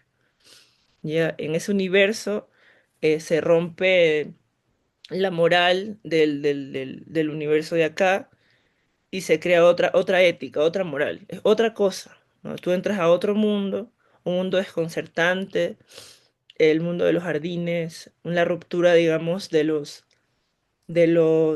de las fronteras que dividen lo humano de lo animal de lo cósico, ¿no? Y entonces puede copular una niña con una manzana, puede copular, se casa el diablo con la hija del diablo se casa con una cosa chiquita, un montón de cosas terribles que El pasan, ¿no? lobo. Con el lobo, o sea, un montón de cosas, ¿no? Es como, de alguna forma para mí lo que ella hace es darle agencia como a las niñas de los cuentos, ¿no? Como verlas como sujetos de deseo también. Eso ya es una mirada personal, como, porque ella no es que lo dice así. Pero hay deseo, en la infancia es deseo, ya lo sabemos a través del psicoanálisis, etcétera. La infancia es deseo, aprendemos a desear en la infancia, ¿no? La infancia va a marcar toda nuestra vida y casi no nos detenemos a pensar en la infancia. Y para mí, yo sí voy a pensar, eso sí lo voy a decir como una verdad. Yo creo que la adultez es performática, o sea, no hay nada más performático que la adultez, o sea, nadie aquí sabe lo que está haciendo, o sea, estamos intentando la adultez, o sea, todos los días nos levantamos a intentar la adultez. Y para mí, es un proyecto fallido. Yo fallo todos los días intentando la adultez. Si tenía que levantarme a las 5 me levanté a las 6. Un caos total. Nunca entrego a tiempo las cosas. Todavía me dicen, no, que necesitas todas estas cosas para llegar a lo que... No tengo nada de lo que necesito para ser la adulta funcional. Es un proyecto completamente fallido, ¿ya? Completamente fallido, en el que seguiré fallando y seguiré equivocándome. Soy como una niña de 32, así me veo yo. Entonces, creo yo que empezar como a desenmascarar la adultez como el lugar de la sabiduría completa, del conocimiento situado, del conocimiento adquirido de la vida, cuando en realidad la gente está al borde del delirio, tomando pastillas para poder llegar, colapsados, asustados, nerviosos, cansados, agotados. De hecho, estaba leyendo, y se los voy a pasar porque está online, un cuento de una escritora muy bella que se llama Mafe Moscoso, ecuatoriana, publicó hace poco con Sony su primer libro de cuentos. Se llama La Santita, el primer libro de cuentos. Ella es una mujer brillante y tiene un cuento que tiene un nombre muy raro. Tengo que leerlo porque es un nombre larguísimo. Y es un mundo futuro en el que hay una epidemia de sueño. Hay una epidemia de sueño. La gente cae dormida en las calles. No, no, no, es que no se los puedo contar, necesito que lo lean. Tienen que leerlo. Tiene varios cuentos donde el sistema falla y empieza como a aparecer la fantasía y la magia no como solución, sino como alternativa adyacente al delirio capitalista, ¿no? Porque el capitalismo, o sea, no podemos ser funcionales, nunca vamos a alcanzar o sea, no vamos a ser sujetas totales y completas para el capitalismo. O sea, yo pienso que no lo voy a... La escritora se llama Mafe Moscoso. Yo les voy a pasar el cuento ahora.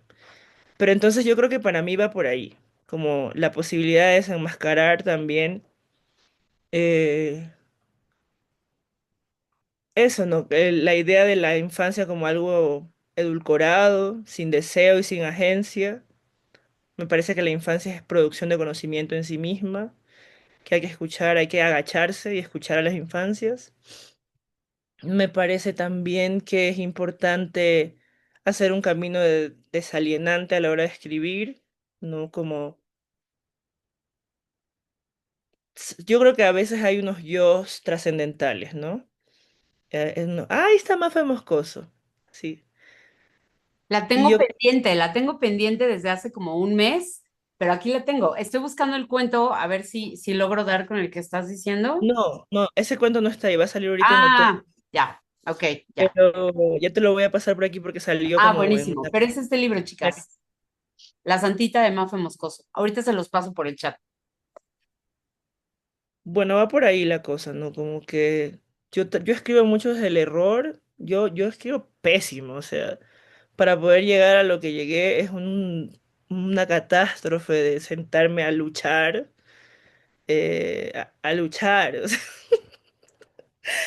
a luchar y a entender y luchar contra mi incongruencia. Yo digo, pero ¿por qué este verbo está así? ¿Qué me pasa? Y darme contra todas esas cosas porque sí, o sea, mi escritura es como un proceso inacabado, como trabajo como mucho desde ese lugar. Porque no voy a ser una escritora trascendental, porque no soy del norte global, no me interesa ser, no estoy allá, no creo que lo esté, a menos que me toque escapar de mi país, que eso puede pasar. Pero creo que me interesa trabajar también con eso, con el error y con la falla. Creo que Karen tenía la mano levantada hace rato, discúlpame. Voy a pasarles ahora el link del cuentito. Hola a todas. Hola, Juliana. Pues hoy estoy, la verdad, aprendiendo muchísimo de todas ustedes. No sé si lo estoy haciendo bien o mal, porque pues mira, yo fui por el último libro de la Gandhi, me declaro culpable. Me lo tuvieron que traer desde San Luis Potosí, yo estoy en la ciudad, me llegó como en 3, 4 días, ya te imaginarás mi ansiedad de esos días de que, y si llegará, y ojalá que no me lo ganen y todo.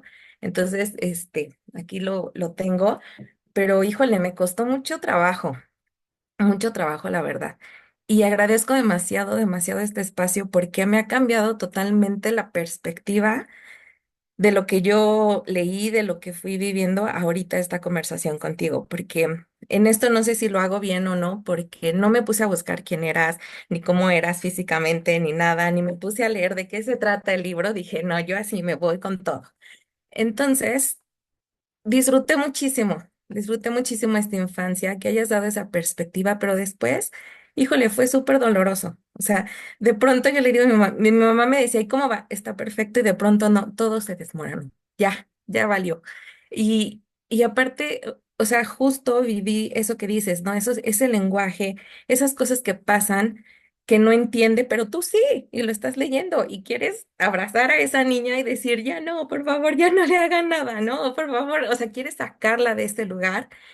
Y también, híjole, sufrí muchísimo cuando se pierde y que se va caminando, dije, pero ¿cómo puede ser posible, no? También eso, esa parte la recuerdo muchísimo.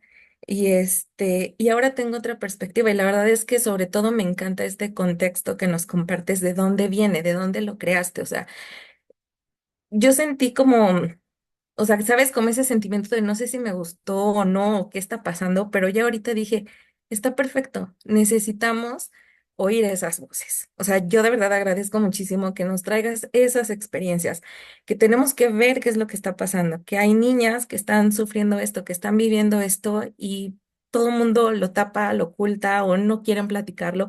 Es demasiado doloroso, pues sí, pero lo tenemos que leer, lo tenemos que ver y pues sí, ahora ya ha cambiado totalmente esa perspectiva. Te lo agradezco mucho. Y ahora, o sea, tú nos cuentas cómo lo fuiste pues creando, ¿no?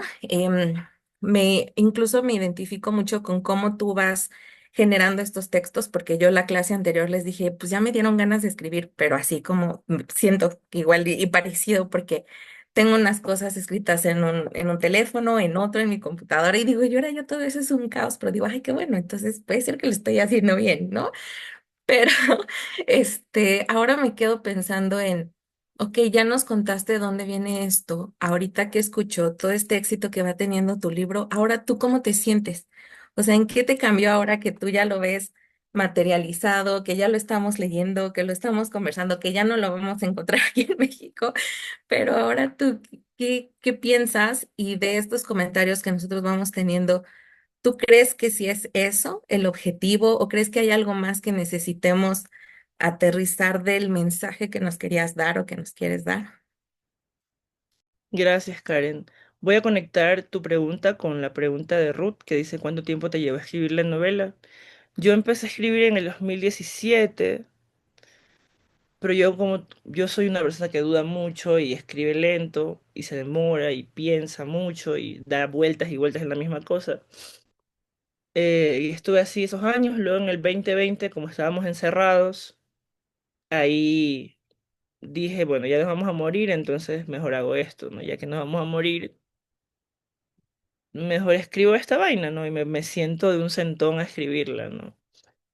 no nos morimos. Entonces empezamos como a... Yo lo mandé a una editorial, o sea, una amiga lo leyó, una amiga que había publicado en España, que se llama Natalia García Freire, que también es una escritora lindísima que la recomiendo mucho. Ella le mandó esa editorial y la editorial me quiso publicar, me pagó, me timó, no mentira. O sea, me refiero a que me hizo firmar un contrato un poco raro ya, que no, que ahora lo entiendo más o menos. Y ya, así fue. No, no, yo no lo siento, o sea, es que yo no, hay algunas palabras neoliberales que a mí no me gustan y que no las pienso como que no las veo como parte de mí. O sea, por ejemplo, la palabra éxito es una palabra que a mí no me gusta, que creo yo que es neoliberal y que las mujeres, o sea, si nosotros vemos a las mujeres, no sé, yo siento que es una arma de doble filo, ya, como todo para nosotras las mujeres, que es algo que también Marvel lo muestra bien, o sea, Marvel, porque uno puede decir, cuando uno es adolescente, proletaria puede decir, tal vez si soy millonaria mis problemas se acaban, y luego lees a Marvel y te das cuenta que no, que puede ser que la parte material esté cubierta, y eso es bastante, obviamente, pero hay un montón de otros problemas, ¿no? Que te van a que te pueden llegar a pasar por mujer, por feminizada. Entonces yo no me veo como una escritora exitosa. Yo soy una persona que trabaja un montón como porque de verdad me encanta la escritura y me gusta leer, ¿no? Y también me gusta que la escritura sea esta posibilidad de hacer comunidad, ¿no? Como de juntarnos una noche a conversar. Eso me parece bello, ¿no? Eh, es como un gran regalo. Yo lo veo como un gran regalo, no lo veo como un éxito, así como creo que también vivir en mi país me mantiene humilde en el sentido de que en Ecuador hay muchos problemas, o sea, como que hay tantos problemas que da igual, o sea, da igual, o sea, como que hay tantas cosas que hacer para sostener la vida, ¿no?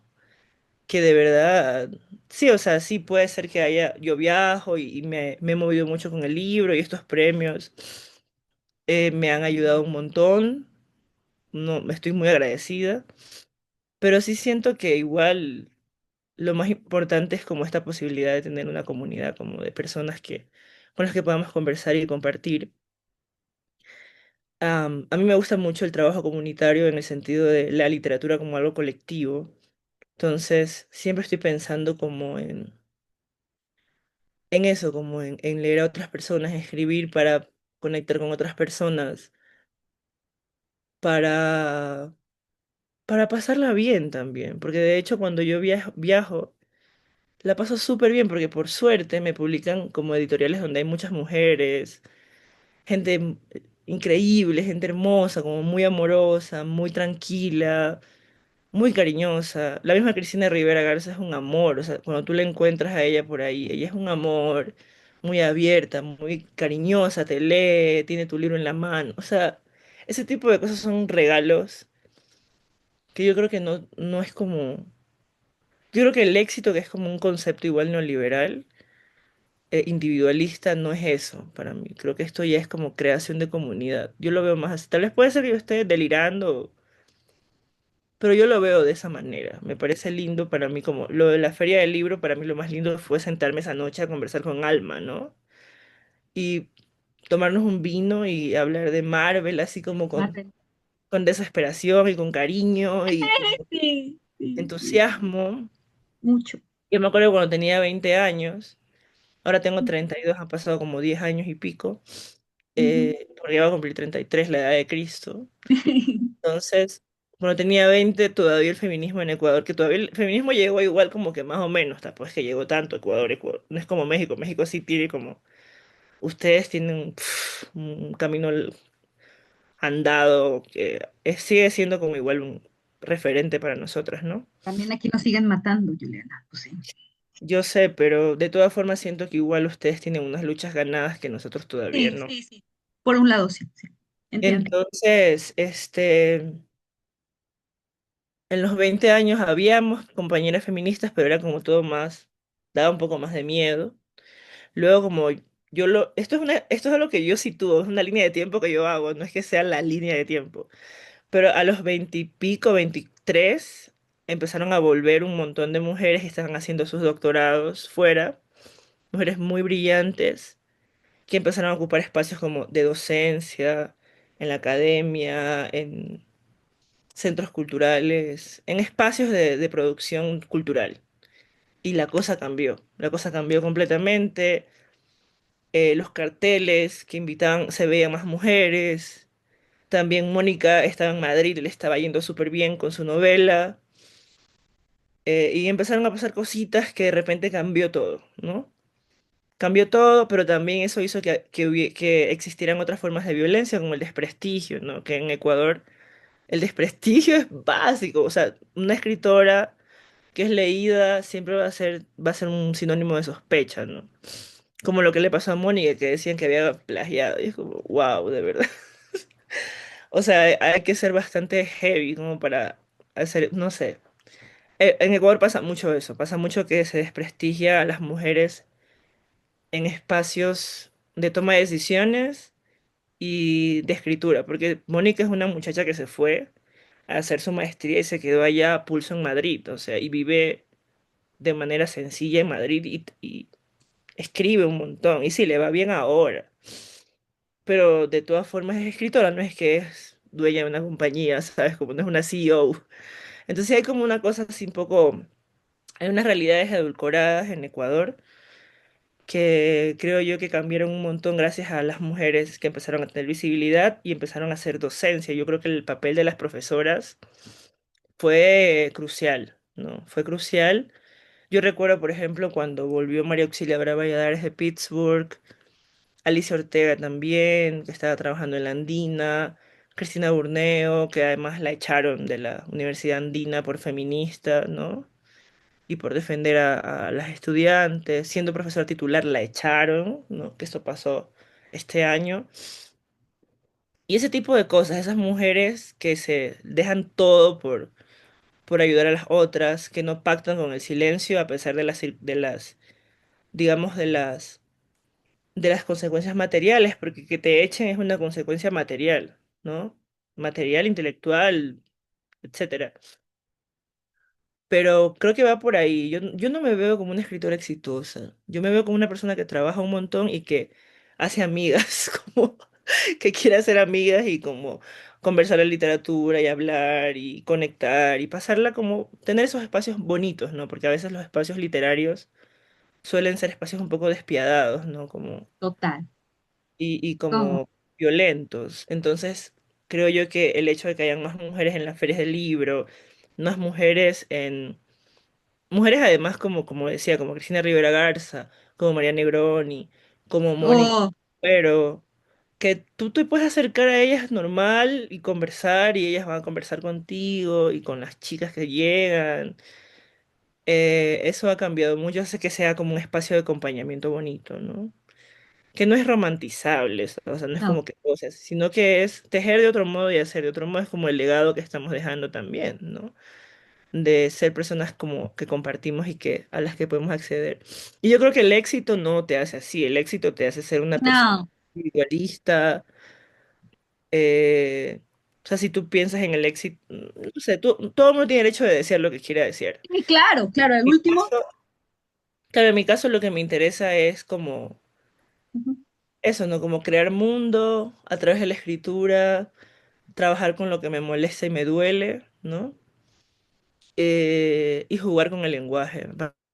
Para mí el lenguaje es una forma de juego también, es algo muy lúdico que yo puedo intervenir también. Yo no creo como que la cultura, yo soy afrodescendiente, ¿no?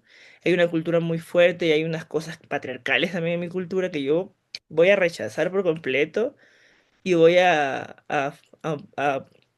poner el dedo en la llaga si es que no lo puedo hacer de frente como con la persona y en ese momento porque también soy muy lenta para reaccionar. Luego me ducho y le digo, pude haber No, dicho esto en ese momento, pero ya es tarde. Pero sí lo puedo trabajar en la escritura y creo que va por ahí mi deseo como de escribir. Oye, Juliana, yo tengo una pregunta y luego sigue Gabriela y creo que ya podemos cerrar para no nosotros pudiéramos estar contigo 3 horas, pero también hay que respetar los tiempos. Allá es más tarde, en Quito. Ah, no, fíjate, peor tantito. Bueno, rápida va mi pregunta. Me llama mucho la atención cuando leo a mujeres latinas, cómo de pronto casi siempre en sus escrituras sacan algún mexicanismo. Y aquí lo quiero mencionar con el profesor Girafales, ¿no? Que lo mencionas en la novela y que hablas del Chavo del Ocho, o sea, ¿no? Y me parece irreal que un personaje como Vicente Fernández esté en un país caribeño como Esmeraldas. O sea, es algo que yo nunca me imaginé, fue algo que dije, ¿cómo Vicente Fernández cantando rancheras está en la costa de Ecuador? Digo, ya sé que hablaste y aquí quiero que hablemos de tu parte musical. Vico sí, está Janet, están los Bam que conocemos, los conocemos aquí, pero me llamó muchísimo la atención. Una, que hablaras del profesor Girafales, porque déjame decirte que acá no nos gusta Chespirito, de hecho lo despreciamos bastante. La mayor parte de la población, bueno, crecimos con ellos, pero hay una herencia que no podemos negar también, ¿no? Que es ese personaje llegó a toda Latinoamérica y por eso nos conocen también. Pero Vicente Fernández y el profesor Girafales, y quiero que nos cuentes, porque seguramente lo viste en tu niñez, escuchaste a Vicente, ¿cómo fue, cómo es ese presente y ese pasado musical que lo traduces también aquí en la novela? Sí, a mí tampoco me gusta el Chavo. Yo no veía mucha televisión porque nunca me gustó mucho como la televisión. Me parecía como mucha información pasando a la vez. Pero eran los referentes de ella, ¿no? Porque igual la tele está prendida, escucha a los adultos que dicen, ah, este señor se parece al profesor Girafales. Los niños repiten mucho lo que los adultos dicen, ¿no? Eh, Déjame contarte que en Ecuador adoran la ranchera, o sea, adoran el narcocorrido también. Yo sé que esto es terrible, pero adoran, o sea, yo me sé narcocorridos, no porque yo tengo muy buena memoria, o sea, yo escucho una canción una vez y me la aprendo. Entonces, en mi barrio ponían narcocorrido, entonces yo me sé los narcocorridos porque los escuchaba en mi barrio. Y los hombres bien machistas amaban a Vicente Fernández, ¿no? Como que lo adoraban. Lo traían también a Vicente Fernández a veces, la alcaldía de mi ciudad, a tocar gratis. Como que la alcaldía le pagaba un montón de dinero para que toque gratis en una plaza y toda la gente ahí gritando. O sea, a la gente ecuatoriana le gusta mucho México. O sea, empezamos como por esa parte un poco más naif, como lo más básico, como Vicente Fernández o el narcocorrido o Chespirito, y después otras cosas, ¿no? Como las novelas, las telenovelas mexicanas acá también la gente adora. A mí la literatura mexicana me fascina, o sea, yo necesito ir más a México, me encanta.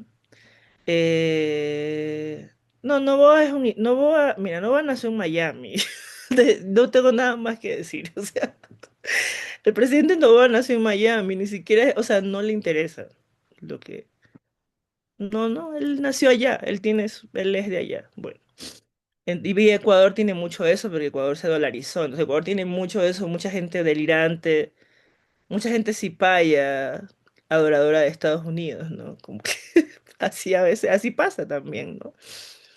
Eh, y sí, yo creo que México siempre ha sido como un referente cultural, no solamente para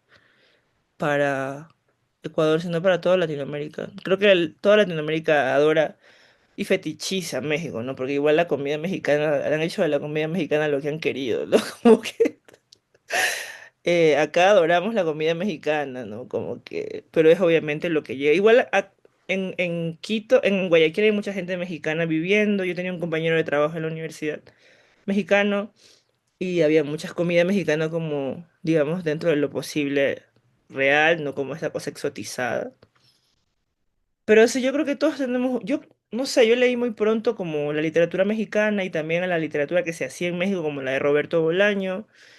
Entonces, sí, pues, o sea, a los 16 mi sueño era irme con ese libro, con los detectives salvajes por la Ciudad de México, buscando los lugares, o sea, perdón, eso era como mi sueño adolescente, como a los 15 16.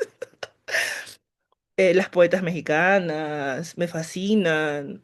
Y la literatura contemporánea mexicana de mujeres me mata, o sea, yo creo que hay muchísima referencia también de mi escritura en lo que es. Escribieron las mexicanas y también la gente que estuvo en México haciendo literatura ahí, ¿no? Sí, o sea, es un Muchas referente. gracias, Juliana. Qué interesante saberlo. Gaby, pues si quieres que sea la última pregunta, Alma, si quieres cerramos y nos vamos a dormir, porque bueno, que Juliana se vaya a dormir. Porque ya viste, no nos para la boca, podemos hablar contigo horas. Horas. Adelante, Gaby. Sí. Hola, hola, buenas noches. Muchas gracias, Alma, Magali, Juliana. La verdad es que es un gozo y un placer. Yo me agarré rápido, la verdad es que lo bajé en Kindle, me lo leí lo más rápido que pude. Entonces, pues ahora que conozco a Juliana, que la palabra éxito, pues sí es muy patriarcal y muy capitalista, pero para mí es un gozo tener al autor enfrente. O sea, me siento como, ah, wow, estoy delante de, y sí, me da el rockstarismo, me da el, más bien soy ¿cómo se llama esta? La groupie, ¿no? Porque soy público asiduo, yo no escribo, yo soy psicoterapeuta y en el 2014 daba capacitaciones en el sector salud y ahí daba una capacitación de toma de decisiones y autoestima.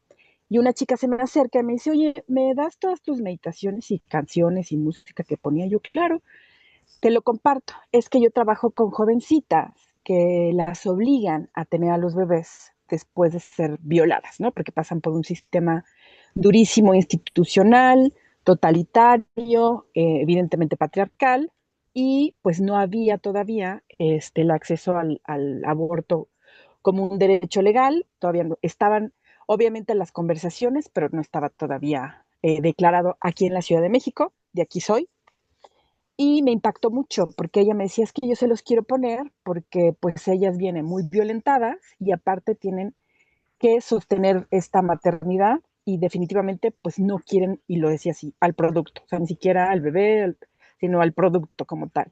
Y leerte, Juliana, a la hora ahora que entiendo desde dónde escribes como una niña de 8 años, en donde está lo del abuso, donde está las diferencias, en donde es tanto el dolor, porque también acá en México todo lo que dices me es muy familiar, el transporte, el abuso sexual, o sea, no es como que solamente de México o de Ecuador, pero es o sea, es muy rápido reconocerlo.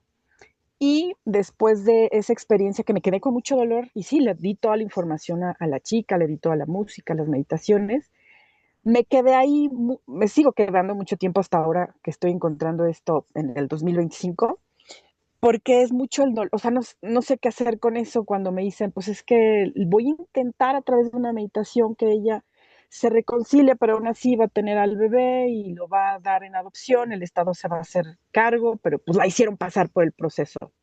Luego, corte A, uno de mis primos se hace ginecólogo y a la hora que atiende a las jóvenes, porque son jóvenes, como bien dijo Alma, somos el primero o el segundo lugar en embarazos adolescentes, me dice mi primo, las chicas que están teniendo a los bebés están entre los 14 y los 23 y son jovencitas de barrios en donde entran a la sexualidad más obligadas a pertenecer porque pues está con el chido del barrio, con el mero mero.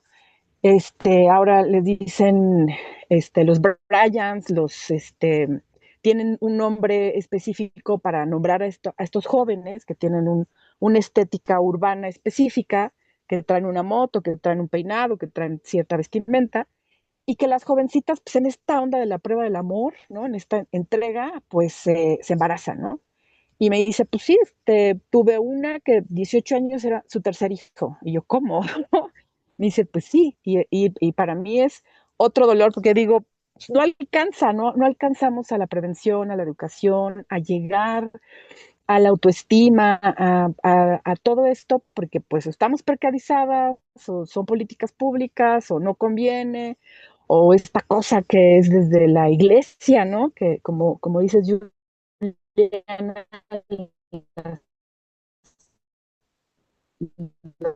las que Uy, creo que ya se le ralentizó el internet a Gaby. Gaby, pues es a través de una inclusión, tienes el nivel moral para decir que está bien y que están en las escondidas.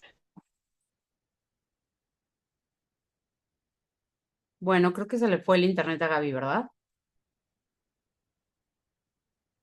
Y sí se le fue, pero está hablando de Bueno, esta relación terrible, Juliana. sí, Gaby, Hola, hola, vimos, ya Ahí estás, estás. ya estás. ahí estoy. Sí, se Hola, hizo, hola. se te fue el internet un poquito, Ya, pero y ahí. ahí bien, ahí bien, ahí bien.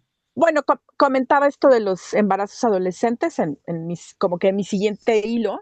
Y, y el último es que tuve una pacientita de Colombia, este, también afrodescendiente, y está en la Ciudad de México y se crece con usos y costumbres de acá, con dos mamás, y la mamá decide que regrese con papá a Colombia y llega y se estrella así con que papá tiene esposa, hermanito y que no puede salir como acá en la ciudad porque el espacio en Colombia es de corretear a las chicas, o sea, como que hace una diversidad y un choque fuerte y entonces igual me quedo con esa sensación de qué más se puede hacer, cómo se puede hacer.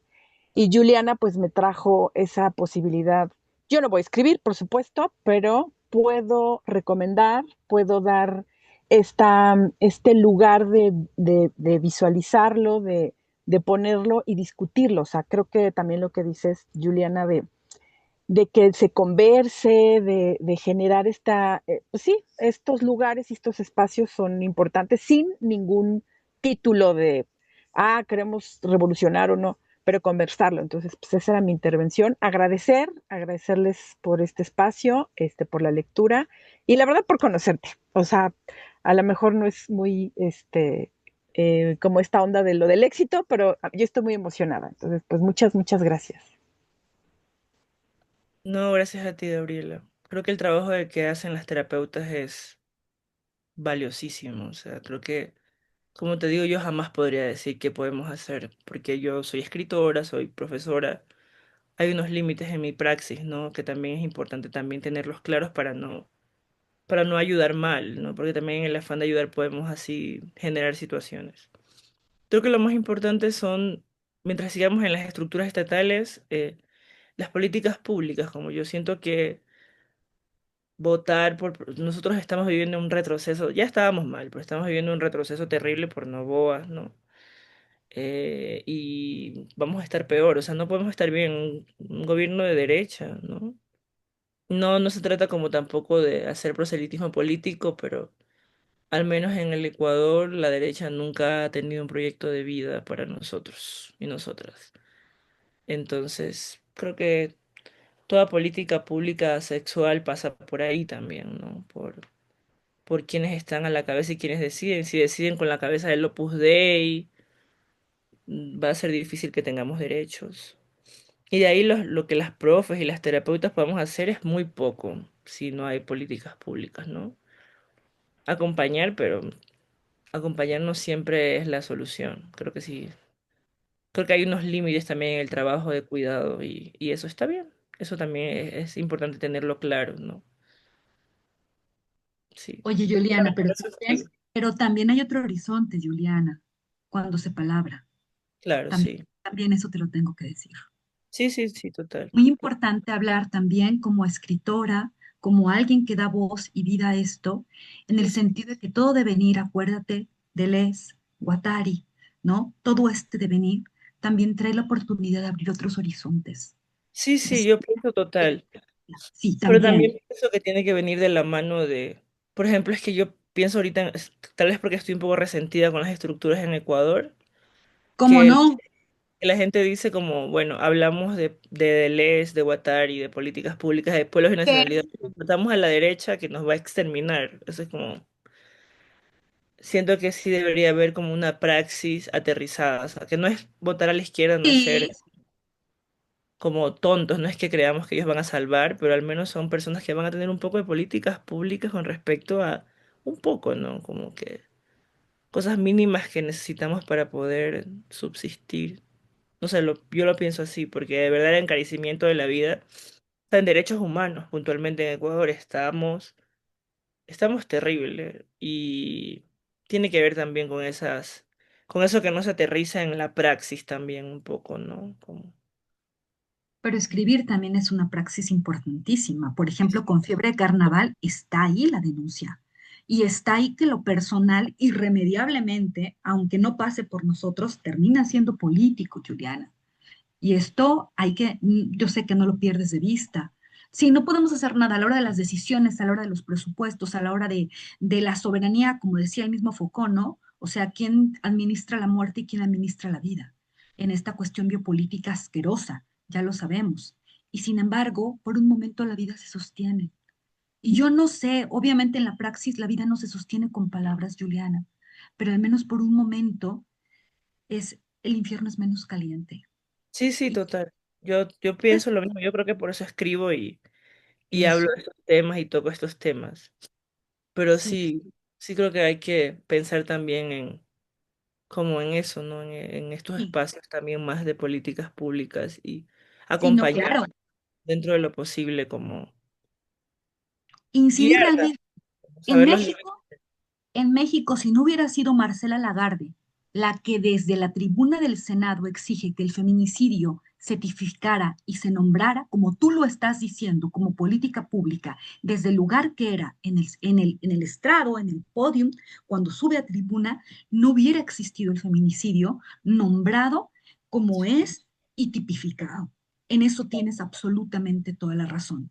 Sin embargo, donde te toca o donde nos toca como Sí, sí, profe, hay pequeñas luces en toda esta oscuridad horrible sí, sí, y total. hay que hacer que no se apaguen, ¿no? Y tu novela es, te quería decirte, una enorme, si lo quieres ver como relámpago, no te consideras una escritora trascendental, dejémoslo al tiempo, Juliana.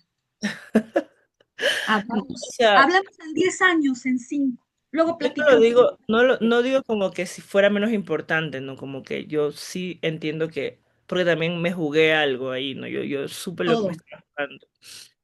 Pero sí me interesa como desaprender también el lenguaje, este Sí, sí, lenguaje no liberal de redes sociales como del éxito. horrible, horrible. Como- Sí creo que son unas trampas en las que podemos caer y yo Sí, no quiero caer ahí, como quiero intentar tener como cuidado con y haces estas muy bien. políticas rosas también que nos venden en las redes sociales, ¿no?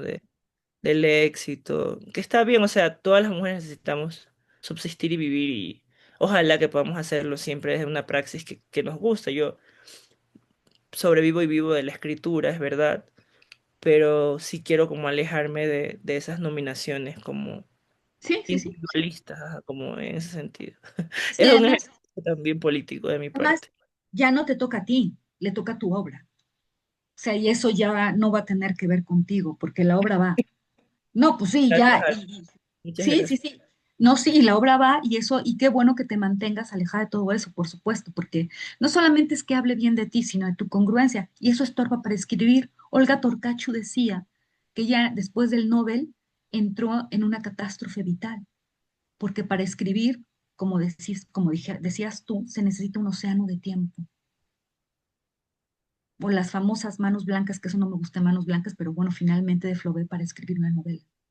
Sí. Entonces, Torcachu dice, pues a lo mejor ya no sé si fue lo mejor que me pudo haber pasado. Es que todo es una trampa, pero bueno. Todo eso. Igual Pero ella bueno, sigue aquí le escribiendo y dejamos escribe el vino. hermoso, ¿no?